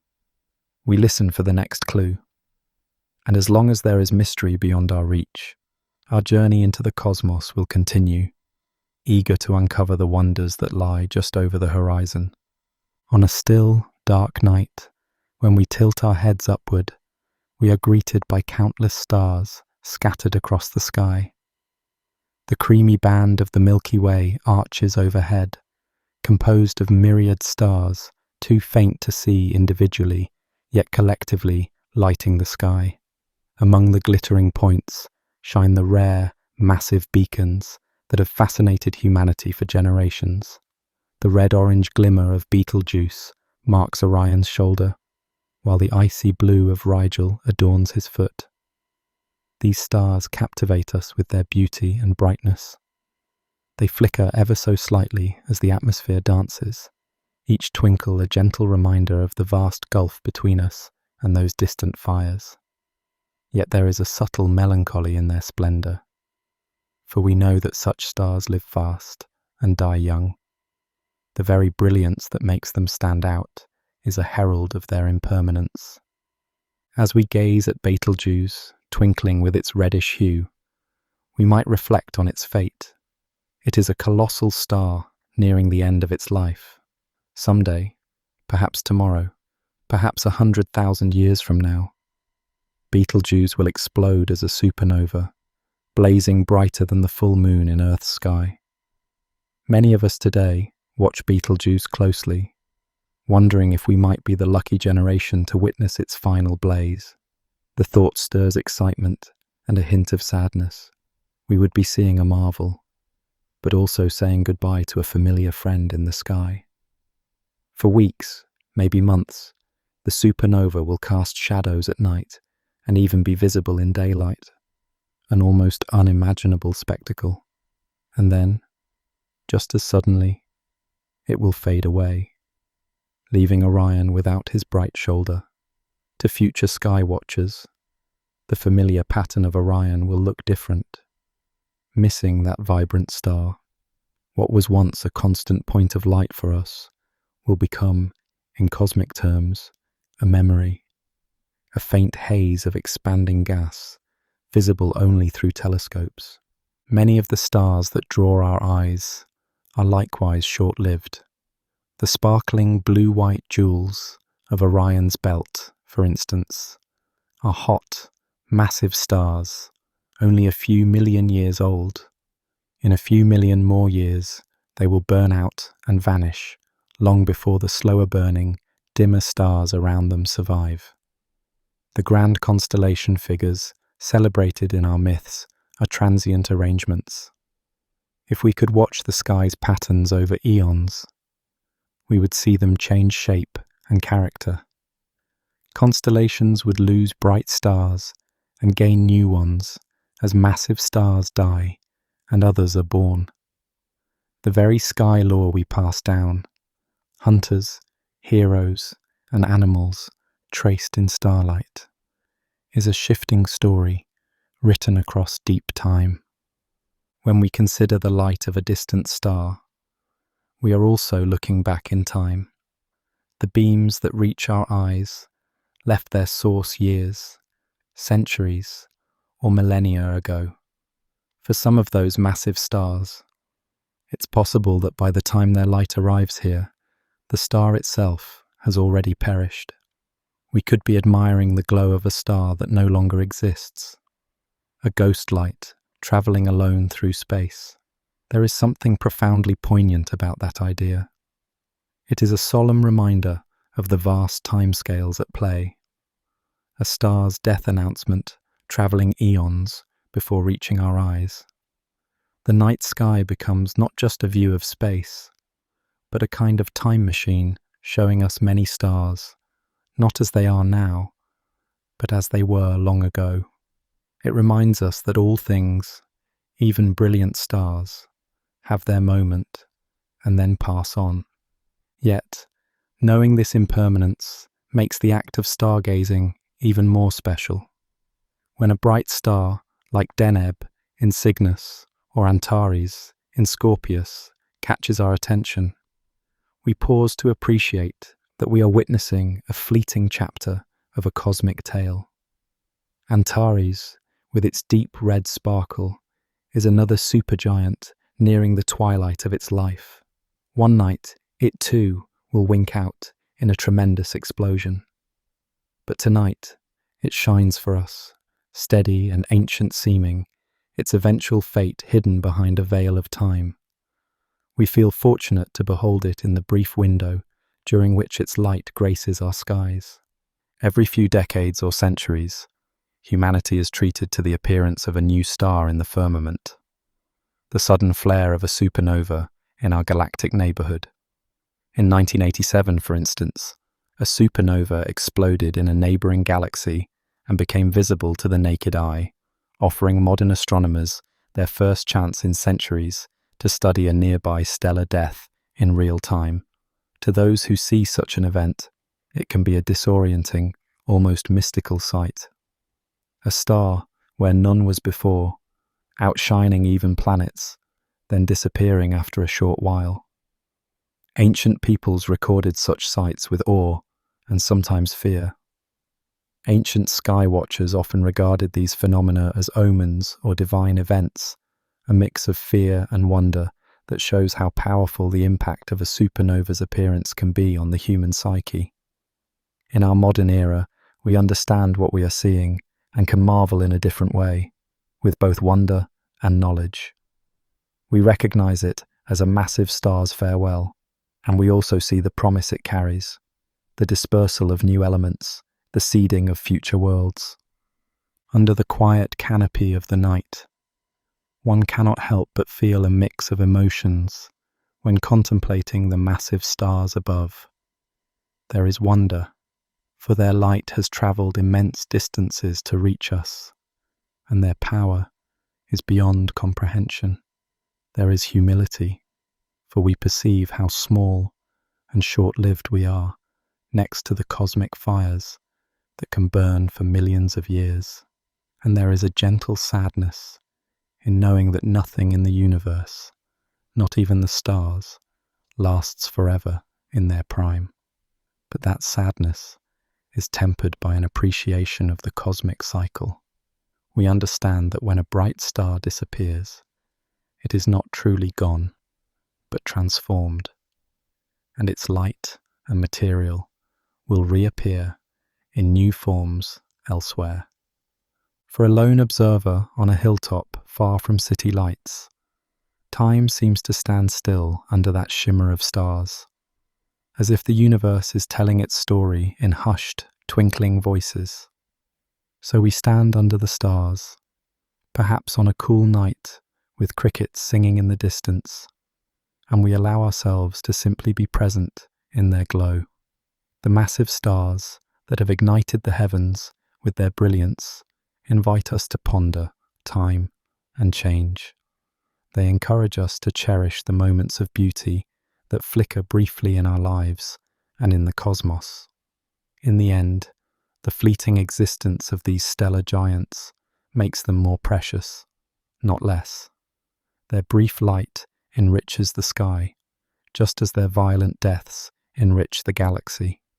As we watch them, we find ourselves filled with wonder, not only at what we see, but at the knowledge that we are witnessing a grand cosmic story unfolding silently above us.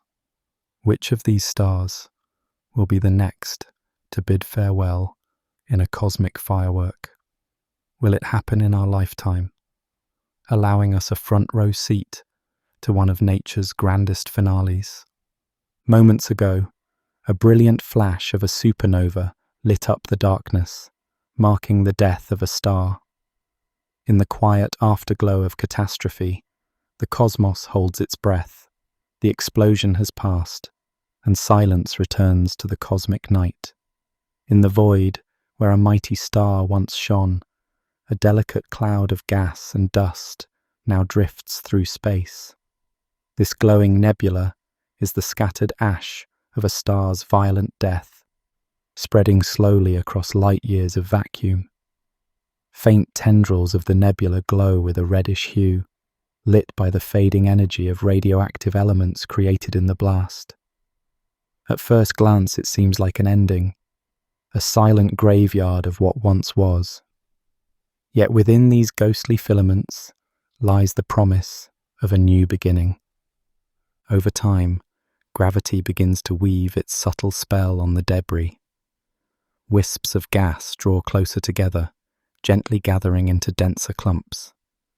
The cloud, once diffuse and shapeless, starts to develop bright knots and dark, coiling lanes.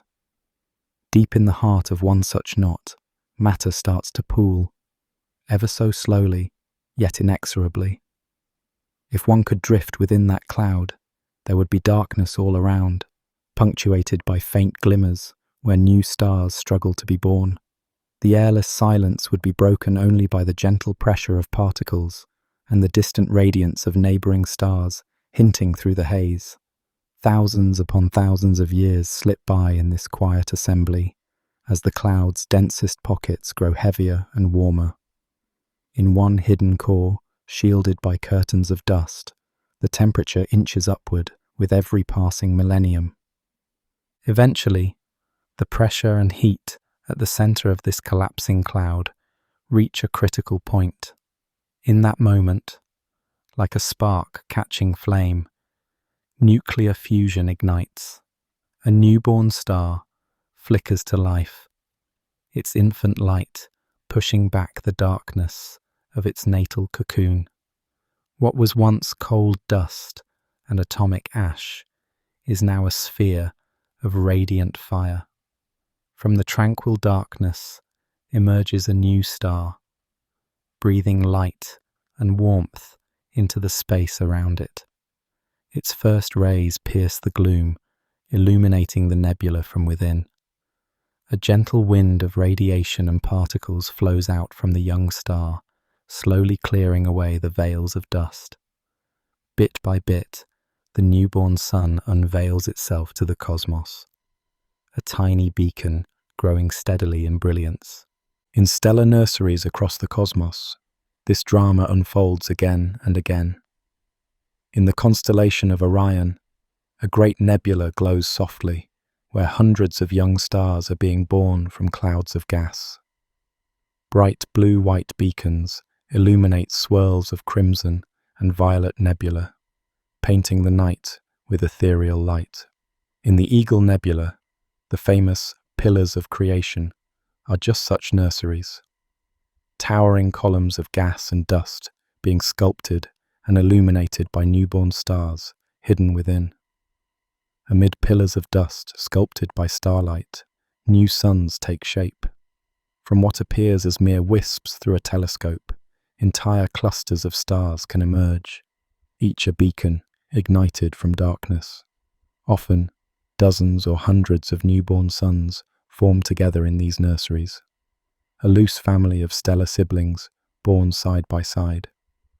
They begin life close to one another, their youthful lights mingling in the cloud. In time, as they orbit the galaxy, this star family may drift apart, scattering its members across the cosmos, but the shared origin forever links them. This is the cosmic circle of life, from dust to fire and back to dust. The young star will burn brightly, fueled by the remnants of its ancestors' scattered elements. In its core, the legacy of the previous star lives on as new elements fuse and fresh energy radiates outward. Surrounding this stellar cradle, leftover gas and dust swirl in a luminous haze, some coalescing into planets or moons, some drifting as fine stardust, waiting for another chance to fall into a future sun. As the star grows and stabilizes, it shines steadily for eons, illuminating the nebula that once cocooned it. It may live for millions, or even tens of millions of years, but compared to the timeless galaxy, its lifespan is only a brief chapter. In time, it too will exhaust its fuel. When that day finally comes, the star's brilliance will falter. It might swell into a bloated giant, or tremble with instability in its final epochs. And at last, perhaps in another mighty supernova, or a gentle shedding of outer layers, it will cast its essence back into space. And so the cycle continues, one generation of stars giving way to the next. The debris from one star's death becomes the raw material for new stars and new worlds. Each time the cycle repeats, more complex atoms are mixed into the cosmic brew. The calcium in rocky worlds, the oxygen in distant skies, the iron in planetary cores. Each ingredient was forged in some ancient stellar furnace. Scattered by explosions, these atoms drift for ages until gravity draws them into new suns and planets, enriching the universe bit by bit. In this repeating pattern, there is a profound harmony and continuity. A star is born out of the gentle gathering of what a predecessor left behind. It lives its life in graceful brilliance, then ends in a final blaze that sows the seeds of future stars. Seen from afar, a glittering nebula with a newborn star nestled within it tells a timeless tale. It is the story of an eternal rebirth written across the stars, a calm assurance that even in destruction, there is the promise of new light. Like a cosmic phoenix rising again and again from its own ashes, each star's death brings forth new life among the heavens. In a sense, this cycle of stellar death and rebirth is the heartbeat of our galaxy. It ensures that generation after generation, the lights of creation never go out. Each end heralds a new beginning, and so the cosmic fires keep burning, carrying the story of the universe forward. The night sky we see is made richer and more vibrant by this constant renewal, as if the galaxy itself is continually rejuvenated by its stars. Not all stars live quiet lives or die ordinary deaths. Among the cosmic population are a few stellar titans that push the very limits of size and brightness. These are the rare behemoths of the galaxy, stars so massive and intense that they defy the norm. In hushed corners of space, one might find a star shedding its own skin, casting off shells of gas and exposing a brilliant hot heart within. This is a Wolf-Rayet star, an ultramassive sun stripped down to its burning core. Wolf-Rayet stars are among the hottest and most luminous stars known. Their exposed surfaces sear at tens of thousands of degrees, far hotter than the surface of our sun. In their brilliance, they shine tens of thousands, even millions of times brighter than the sun, flooding their surroundings with fierce ultraviolet light. But this brilliance comes at a cost.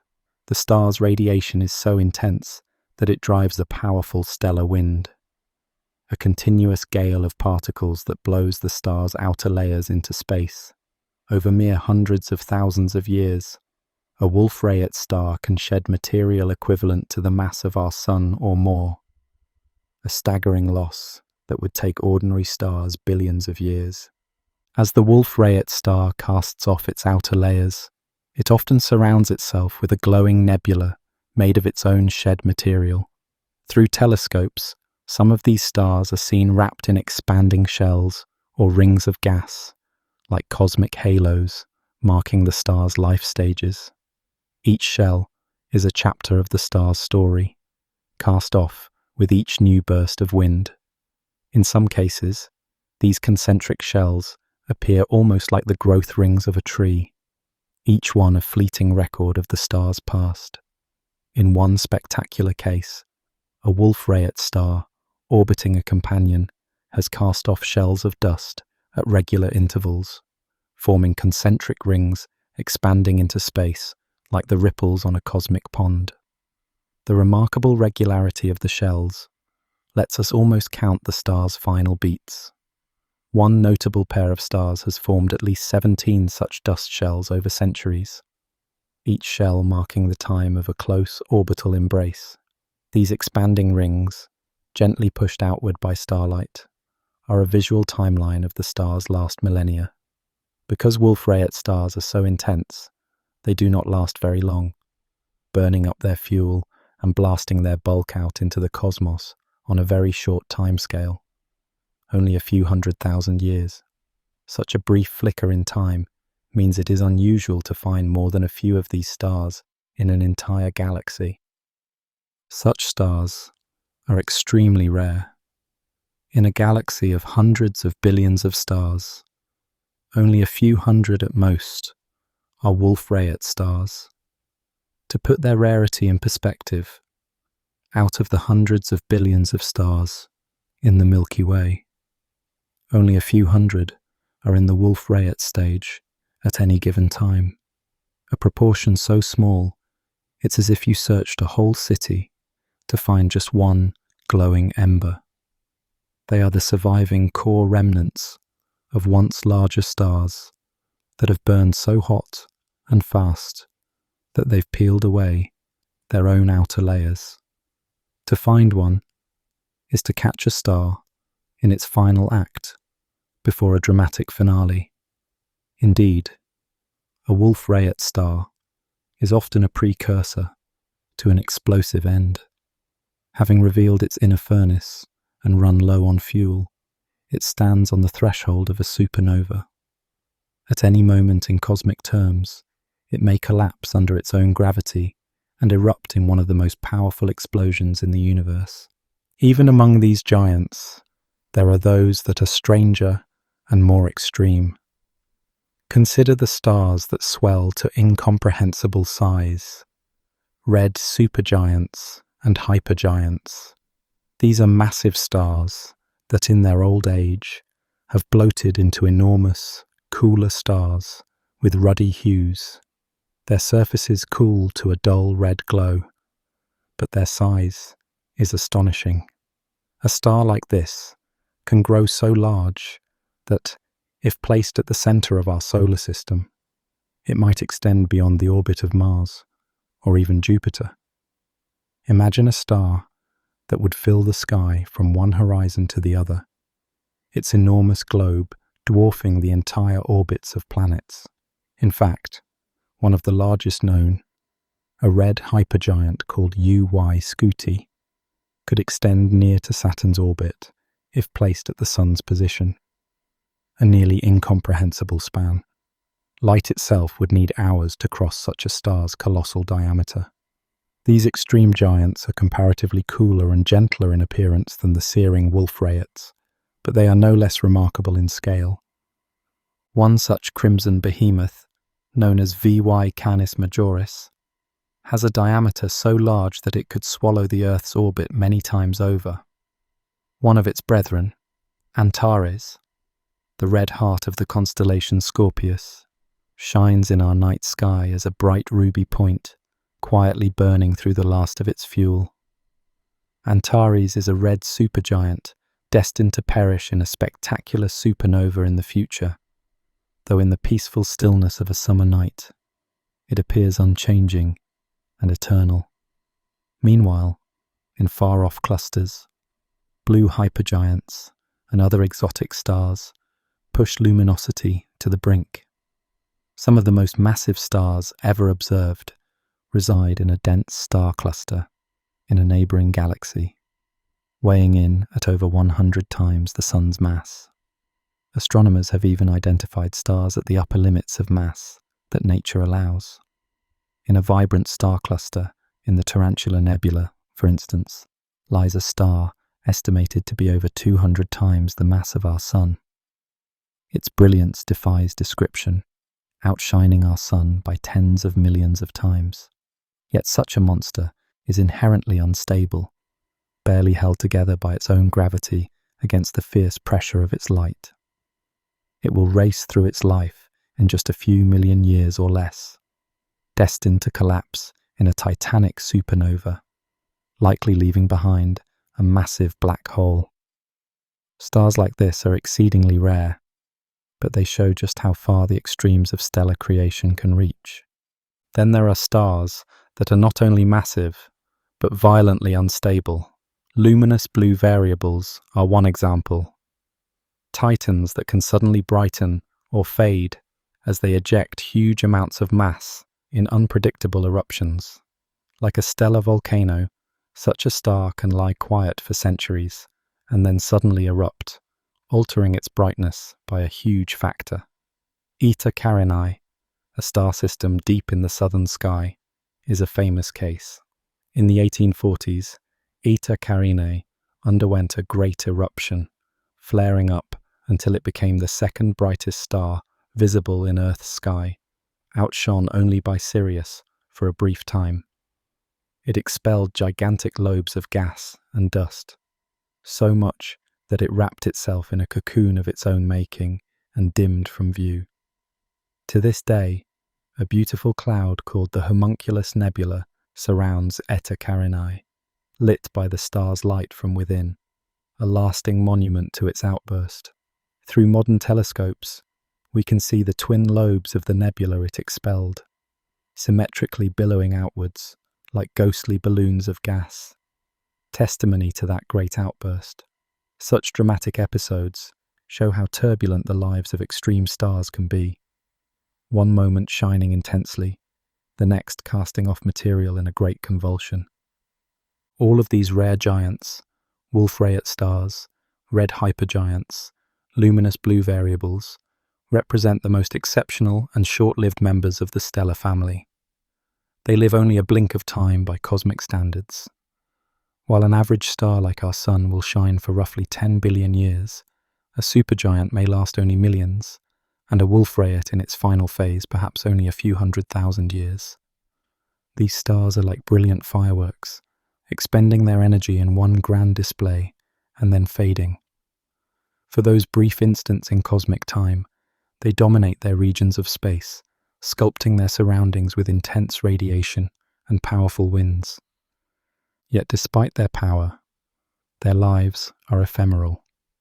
In the end, nearly all of these massive behemoths will meet violent fates.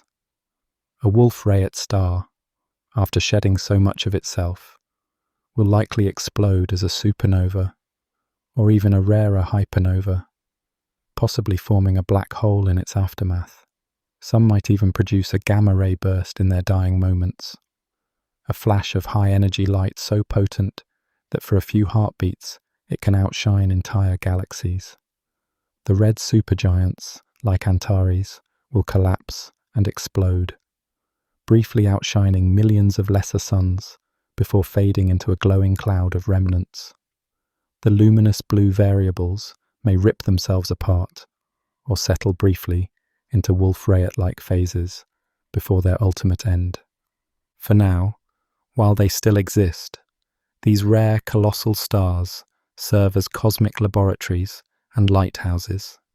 They create in their cores the heavy elements that will be spread throughout space when they die. They stir the interstellar gas with their mighty outflows, triggering new clouds to condense here and there. To observers, they are points of wonder, impossibly bright, often distant and veiled by dust, yet fundamentally altering their cosmic neighborhoods. In their brief lives, these stellar titans leave an outsized legacy. When one looks up at the night sky and finds the faint glimmer of a Wolf-Rayet star or the distinctive hue of a red supergiant, one is witnessing a rare chapter in the grand story of stars, a chapter that, like all others, will one day close, making way for new chapters to begin. These cosmic behemoths illustrate nature at its most extreme. To catch sight of one, even from afar, is to witness a rare and transient marvel. The universe saves its most flamboyant performances for these giant stars, but they perform on borrowed time. Their legacy, however, endures in the nebula they leave behind and in the heavy elements they scatter, enriching the cosmic stage for generations of stars to come. Many stars do not live alone. Instead, they come in pairs, or even triplets, locked in a gravitational dance around each other. Massive stars in particular often have companions, two brilliant suns orbiting a common center. In the vast darkness, one can imagine these stellar partners circling each other like ballroom dancers under the cosmic spotlight. But this dance can turn deadly as the stars age and change. The fates of binary stars are intertwined, and sometimes they face dramatic and violent ends together. In a close binary system, the two stars may orbit so near that they begin to interact physically. As one star expands in old age, it can overflow its outer layers toward its companion. A famous example of such mass exchange is the star Algol in Perseus. The larger star has shed much of its mass to its companion, creating an unusual situation that once baffled astronomers. Gas streams from one star to the other, forming a bridge of glowing material between them. The larger star, bloated and cooling, finds its mass siphoned away by the smaller but hotter companion. This transfer can strip the massive star of its outer envelope, exposing its hot core, while the smaller star swells with new fuel, growing brighter and hotter. For a time, the binary system can become a strange, conjoined entity, each star influencing the life of the other in profound ways. Sometimes the interaction is more catastrophic. If the stars spiral too close, they can merge into one. Two suns becoming one sounds peaceful, but the reality is explosive. When a stellar merger occurs, an enormous amount of energy is suddenly released. In one case, not long ago, a seemingly unremarkable star system in our galaxy burst forth in a red glow visible to telescopes, then slowly dimmed over months, just the sort of signature left by two stars merging into one. Astronomers have witnessed such events as luminous red novae, a kind of stellar explosion less energetic than a supernova, but still incredibly bright. In these events, a new star flares into view where none was seen before, glowing with a ruby-red light that gradually fades over time. What we are seeing is the aftermath of two stars colliding and coalescing. The merged star may be larger and more stable, or it may be left pulsating and unstable from the upheaval. In either case, a cosmic union of two stars leaves a telltale scar in the sky, expanding clouds of gas and a remnant star born from violence. Binary fate can also lead to sequences of stellar deaths. Imagine two massive stars orbiting each other over millions of years. The more massive of the pair reaches the end of its life first. It explodes as a supernova, briefly outshining the entire galaxy. For its companion, this is a moment of peril. The blast may rip away the companion's outer layers or kick the companion like a slingshot, sending it hurtling through space as a runaway star. Indeed, astronomers have found such runaway stars speeding alone through the galaxy, likely survivors of these cosmic slingshots. Even the neutron star, or black hole left behind, can recoil from the explosion, careening silently through the void. If the binary remains bound even after the explosion, the system is radically changed.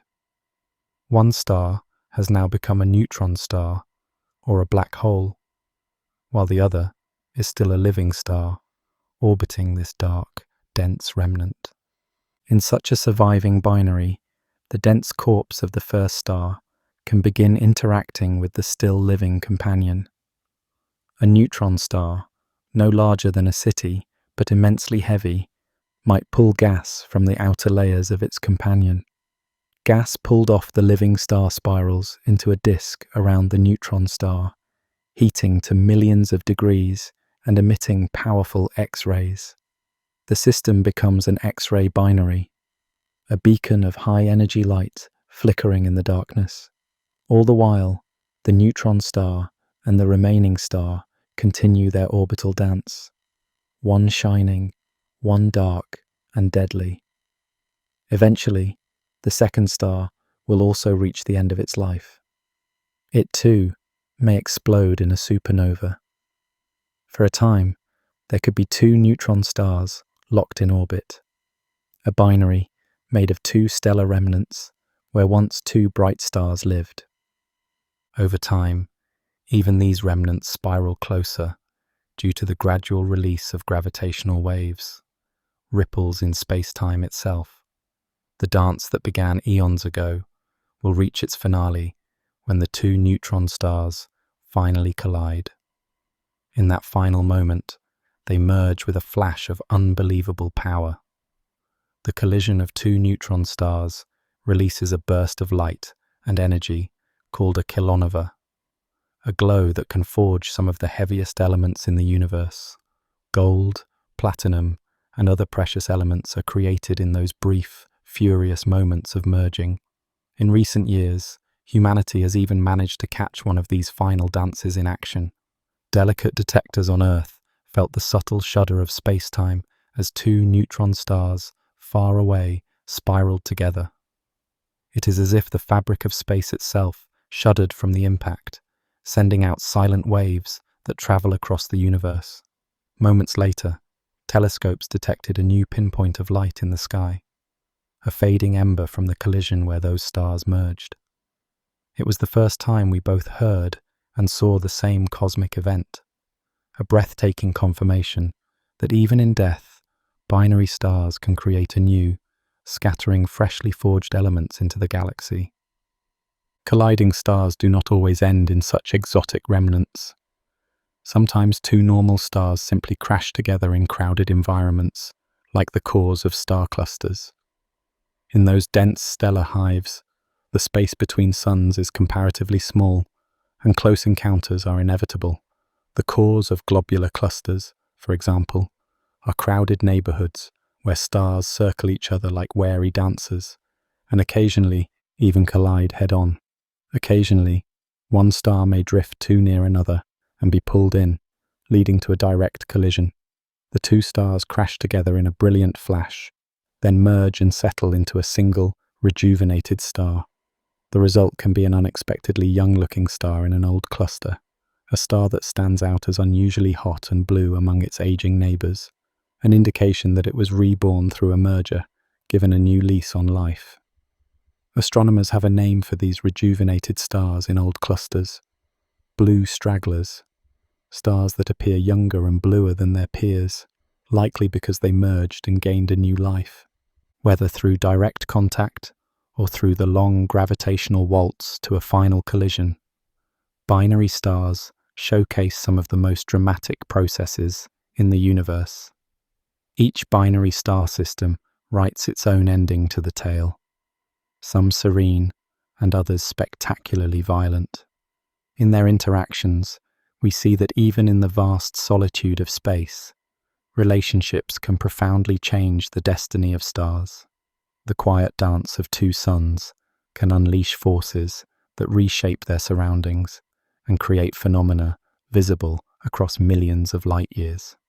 It is a powerful reminder that the cosmos is full of interactions, and even the mightiest stars are not isolated in their fate. In the stillness of space, two stars can quietly circle one another for ages, but when their fate catches up with them, that quiet dance can end in a fury, an explosion, a merger, a burst of gravitational energy echoing across the cosmos. It is a dramatic crescendo to a duet that may have lasted millions of years, and it reminds us that even in the vast emptiness, chance meetings and close relationships can spark the brightest of fires. Across the sweep of cosmic time, massive stars have been key actors in the grand story of the universe. In the beginning, there was darkness and a faint afterglow, the dwindling light of the Big Bang, fading into a cosmic night. The universe then was a fog of hydrogen and helium gas, pristine and untouched by any star. But gravity worked patiently, drawing clouds of gas together, and at some point, the very first stars ignited. One might envision that moment as the universe's first dawn. After ages of darkness, a brilliant star flickered to life, casting the first true shadows in the void and illuminating its surroundings. These first stars were unlike those we see today. Astronomers refer to these hypothetical pioneer stars as population 3 stars. Born in a universe with no heavy elements, they may have grown to extraordinary mass, hundreds of times the mass of our Sun, because nothing was there to easily cool the gas and break it into smaller pieces. Without carbon, oxygen, or dust to radiate away heat, the gas clouds formed only a few giant stars, rather than many smaller ones. These behemoths took shape virtually unopposed by the limits that later generations of stars would face. They blazed into existence in brilliant blue-white glory, bringing light to the cosmos and ending the cosmic dark ages.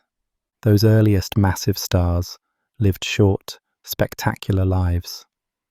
They poured out searing ultraviolet light, which began to transform the surrounding gas. The intense radiation from these stars began to clear the cosmic fog. Around each early star, a bubble of ionized gas expanded like a hot clearing in the cold mist. As more stars lit up, their bubbles overlapped and grew, and gradually the hydrogen fog throughout space was rayonized, transformed from a cool, invisible haze into a tenuous, glowing plasma. Within a few 100 million years, the combined glow of those newborn stars had chased away the cosmic night, turning the once dark universe into a luminous tapestry of ionized gas. Yet as quickly as they appeared, these pioneer stars burned through their fuel and met their violent ends. When they met their violent ends in colossal supernova explosions, they seeded the cosmos with the very first heavy elements. Some of these early titans were so massive that their cores may have collapsed straight into black holes, seeding the first massive black hearts of galaxies. Others perished in rare kinds of explosions that were so complete they left no remnant at all, just brilliant clouds of enriched gas hurtling outward. In doing all this, these pioneers made possible a future they would never see. The first galaxies were in part sculpted by these stars, their gravity and explosions gathering matter and giving structure to what had been diffuse. With each explosion, the ashes of those first stars spread out, mixing into the primordial gas. When new stars formed from that enriched material, they were slightly different, containing traces of those heavier elements. Over many generations, massive stars continued this cycle of enrichment. They created more and more complex elements and distributed them through space when they died. The galaxy became a richer chemical tapestry with every passing eon. Stars could now form with planets around them because the building blocks of rocky worlds, silicon, iron, oxygen, were available where once there had been none. Massive stars have always been the great alchemists of the universe, turning the simplest matter into a menagerie of elements. Through their lives and deaths, they gradually transformed a young, simple cosmos into a mature, complex one. Roughly 10 billion years ago, galaxies swarmed with starbirth. It was a time of cosmic exuberance, sometimes called the universe's cosmic noon, when stars were being born at rates far higher than today. Massive stellar clusters lit up young galaxies, and brilliant blue-white light from hot newborn stars shone across the cosmos in great numbers. Massive stars filled early galaxies with intense radiation, and their supernovae pumped energy and momentum into the surrounding gas. Shockwaves from those explosions swept through interstellar clouds, compressing some regions and triggering new rounds of star formation, even as they blew other gas outward to more distant reaches.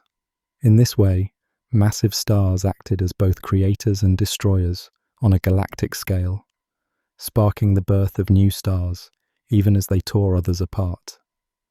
Modern telescopes are even now hunting for telltale signs of those first stars in the light of ancient galaxies, pushing our view ever closer to the cosmic dawn. The history of galaxies is written in the light of massive stars. In distant galaxies, we can still observe the aftermath of tremendous starburst events, times when countless massive stars formed together and then died in a cascade of supernovae. Such events can shape entire galaxies, driving winds of gas that stream out into intergalactic space. Some distant galaxies we observe today, like cosmic fireworks frozen in time, are experiencing such starbursts blazes of creation where dozens of massive stars can explode in rapid succession. Over time, these processes regulate how galaxies grow. Too many supernovae in a small region can temporarily quench further star formation by heating and dispersing the gas. Yet, as the gas cools and settles once more, new stars eventually emerge. It is a cyclic rhythm, periods of frenzied creation punctuated by the calamitous deaths of the creators. For more than 13 billion years, this cycle has continued, and it will persist for countless eons to come. As the universe aged, the furious pace of star formation gradually slowed. The most massive stars had done their work of enrichment and energy injection, and galaxies settled into a steadier rhythm of star birth. Our own Milky Way carries the memory of this long history. In its oldest stars, scientists find only tiny traces of heavy elements, signatures of a time shortly after the first stars seeded the galaxy. Scientists have found stars near our galaxy's center with perhaps 1,000 times less iron than the Sun, relics from an era before many supernovae had spread metals. In contrast, our Sun contains the enriched material of countless predecessors. In younger stars like our Sun, we find a rich array of elements in their makeup, evidence that countless generations of massive stars lived and died before our Sun ever formed. Indeed, the Sun is a child of a more evolved cosmos, born about 4.6 billion years ago in a galaxy already teeming with the chemical products of ancient stellar lives. Consider an atom of iron deep within your blood. Long ago, it was forged in the core collapse of a massive star. When that star exploded, the iron atom was hurled into space among billions of others. For ages, it drifted through the galaxy as part of a cosmic cloud. Eventually, that cloud clumped and gave birth to new stars and planets. On one of those newborn worlds, our Earth, that iron atom found its way into the rocks, the soil, the water, and finally into you. In this way, a supernova that erupted before our Sun was born left a tiny signature that is carried in your body even now. The calcium in our planet's rocks, the iron in our blood, the oxygen we breathe. None of these existed at the dawn of time. They were manufactured in the cores of massive stars and then scattered across space by stellar deaths. Only after that enrichment could planets like Earth form, bearing solid ground and life's essential ingredients. Every atom of heavy element around us has a lineage that traces back to a star, many of them to the massive stars that erupted in glorious death. Through cosmic time, massive stars have thus been agents of change and progress. They lit the first candles in a dark universe, built up the elemental diversity needed for complex structures, and drove the evolution of galaxies. What began as a nearly pure fog of hydrogen eventually became a universe dotted with planets, oceans, and living creatures, all by virtue of this stellar alchemy. The fires of massive stars forged the tools needed for complexity and life, turning a simple beginning into an ever more intricate cosmos. Even now, in galaxies near and far, the life cycle of massive stars continues to influence the cosmos. In the bright nebulae of nearby galaxies, we see echoes of the first star's role. New massive stars, though fewer than before, are still forging elements and sculpting their environments. And in the far reaches of the universe, telescopes catch the faint glow of ancient supernovae, allowing us to peer back in time and witness the moments when the seeds of later galaxies and planets were sown. Time and again, the universe has renewed itself through the lives of stars. Massive stars, with their brilliant but brief existences, are like the strokes of an artist's brush on the cosmic canvas, each supernova adding new color and depth to the picture. Over billions of years, those strokes accumulated into the vibrant tapestry of galaxies, stars, planets, and life that we see today.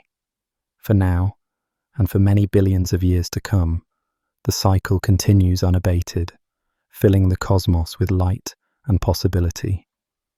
For as long as humans have gazed at the night sky, we have felt a profound connection to the stars. In ancient times, people looked up and saw eternal, unchanging lights, pinpricks in the dark dome of night that guided migrations, inspired myths, and marked the passage of time.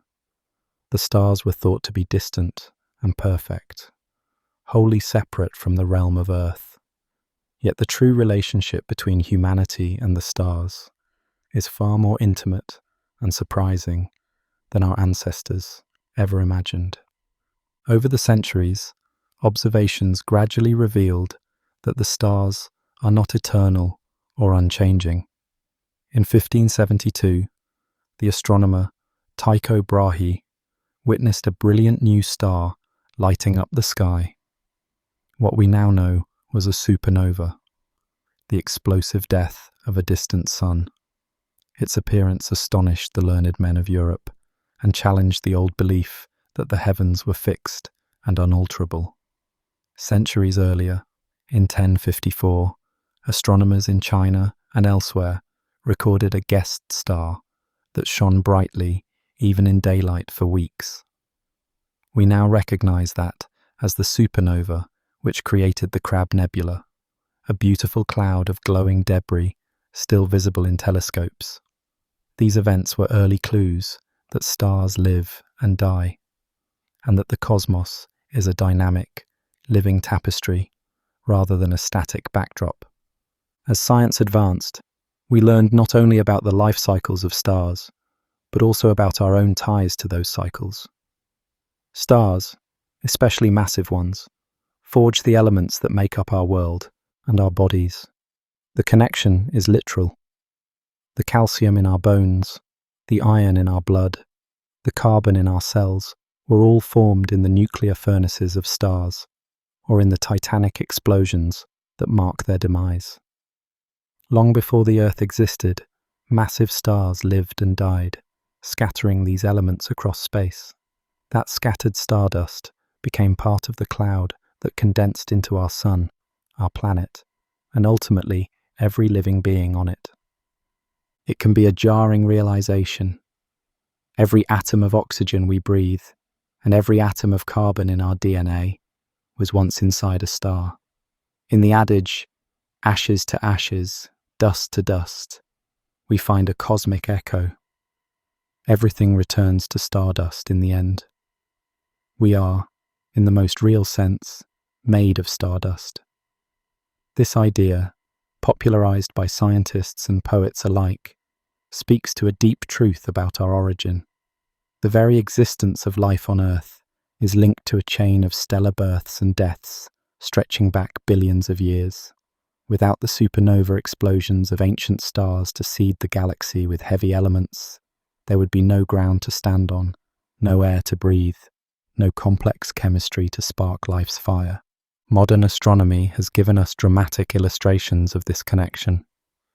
When we peer at the glowing remnant of an exploded star through our telescopes, we can identify signatures of the same elements found in our own bodies.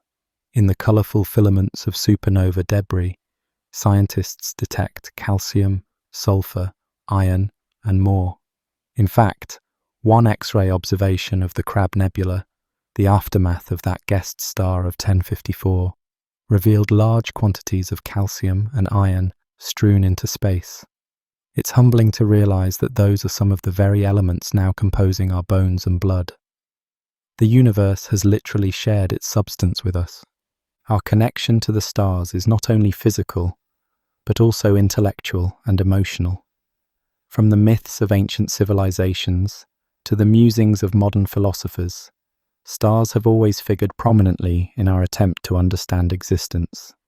We have long told stories about heroes and gods becoming stars, not realizing how fitting it is since we, in reality, came from them.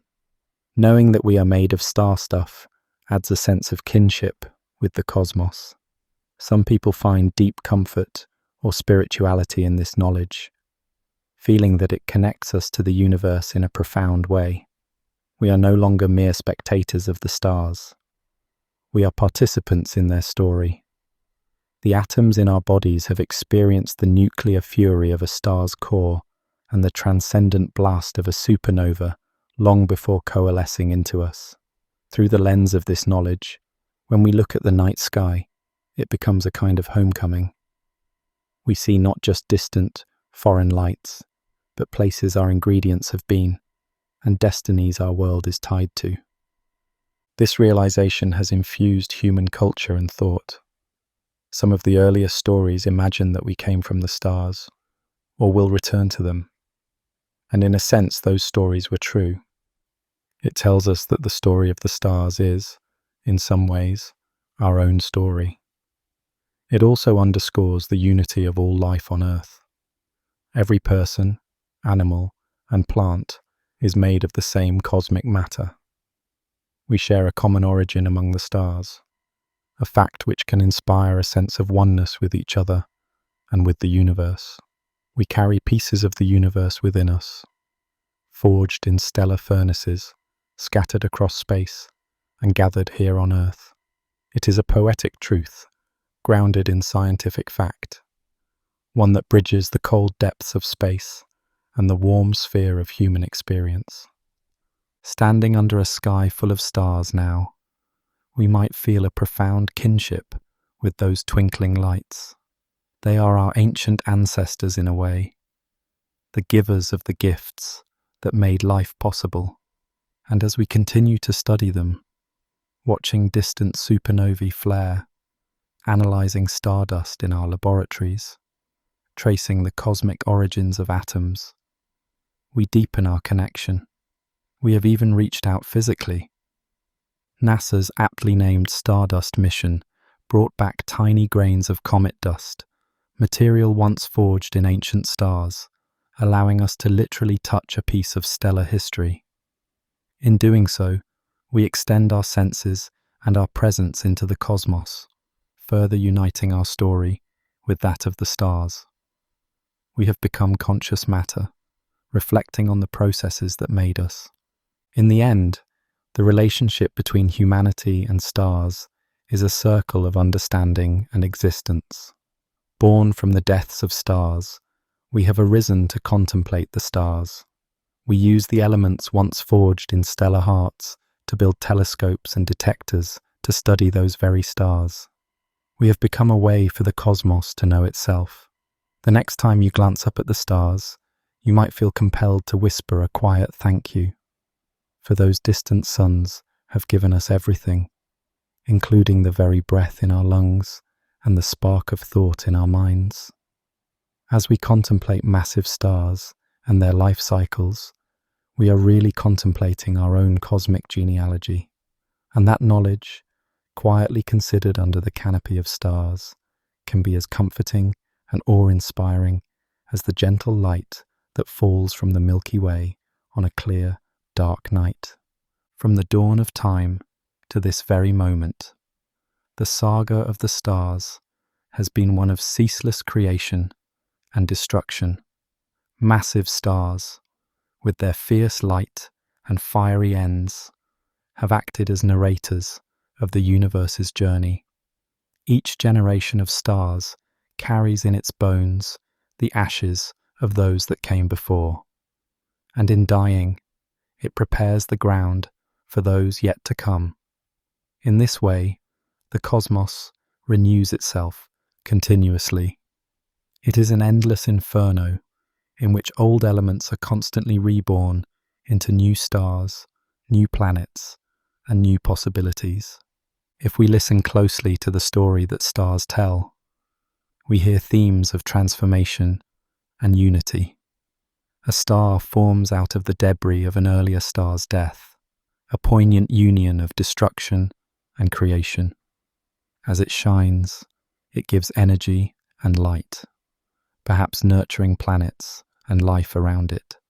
shaping new chapters in the cosmic tale. When it dies, it spreads its enriched substance outward, sowing the seeds of future suns. Nothing is wasted. Even the violence of a supernova serves a purpose in the grand design, propagating the building blocks for new worlds. The death of one star might trigger the birth of others, as shockwaves jostle gas clouds into collapsing. The cosmos is always moving forward, weaving old endings into new beginnings. In the great expanse of the universe, countless such stories are unfolding right now. We have witnessed supernovae in galaxies billions of light years away, proving that even in far corners of the cosmos, this stellar life cycle plays out just as it does here in our own galaxy. Elsewhere, in murky nebulae, new stars are kindling into existence, where just before there was only cold dust. The scale is immense and almost beyond imagination, yet the pattern is simple and elegant. Creation follows destruction. Out of fire and ashes comes new light. This endless conversion of stardust to starlight and back to stardust binds the universe's past, present, and future together. It has been so for billions of years and will continue for billions more. For more than 13 billion years, this cycle has continued, and it will persist for countless eons to come. We, as observers and participants in this universe, find meaning in these eternal cycles. We see in the stars a reflection of processes that resonate with us: birth, life, death, and rebirth. There is a certain comfort in the continuity of it all. Generations of stars have come and gone, stitching together the fabric of our galaxy. Our own sun is a beneficiary of that cosmic lineage, born in the aftermath of countless stellar lives and destined to contribute its matter back to space in the far future. When we recognize this, we see how connected everything is. The gold in a ring on a person's finger may have been forged in a neutron-star collision billions of years ago.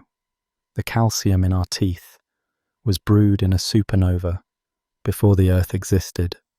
The narrative threads run deep, linking us and everything we know to events unimaginably distant in time and space. Thus, the massive stars we have followed, from their dusty origins to their cataclysmic finales, are more than just isolated points of light. They are the universe's storytellers. If the universe is a grand stage, then the stars are both actors and narrators, each supernova a dramatic climax that propels the narrative forward. Their very existence and demise chronicle the evolving cosmos. They speak of a universe that is dynamic and alive, constantly renewing itself through dramatic events. Through their light, they whisper tales of how galaxies grew and changed, how the elements were made, how the stage for life was set.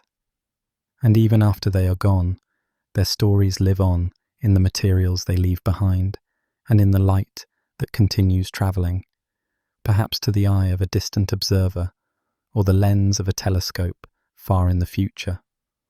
As we reflect on this portion of our journey, we remain aware that the story is far from over. It is humbling to think we inhabit a universe where such cycles occur, and even more humbling that we have the chance to witness and comprehend them. The night sky above us is a living narrative, with new chapters being written in stellar furnaces as we speak. Each bright supergiant, each faint remnant nebula, is a sentence in that never-ending epic. We humans have only recently learned to read this cosmic story, but already it has filled us with wonder and insight. How many cycles of stellar death and rebirth preceded us, and how many will follow long after we are gone? The numbers are beyond comprehension, yet we know these processes will continue, carrying the cosmic narrative onward. The endless inferno of creation and destruction will continue to blaze across the cosmos, and with it, the story of the universe will continue to unfold.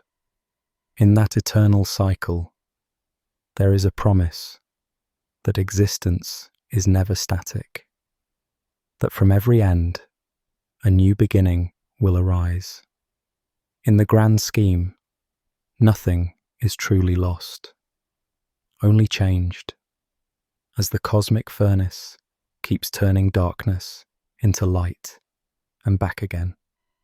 The stars assure us that even in the vast darkness, light always returns. And as long as there are eyes to see and minds to wonder, the story of the stars will never truly end.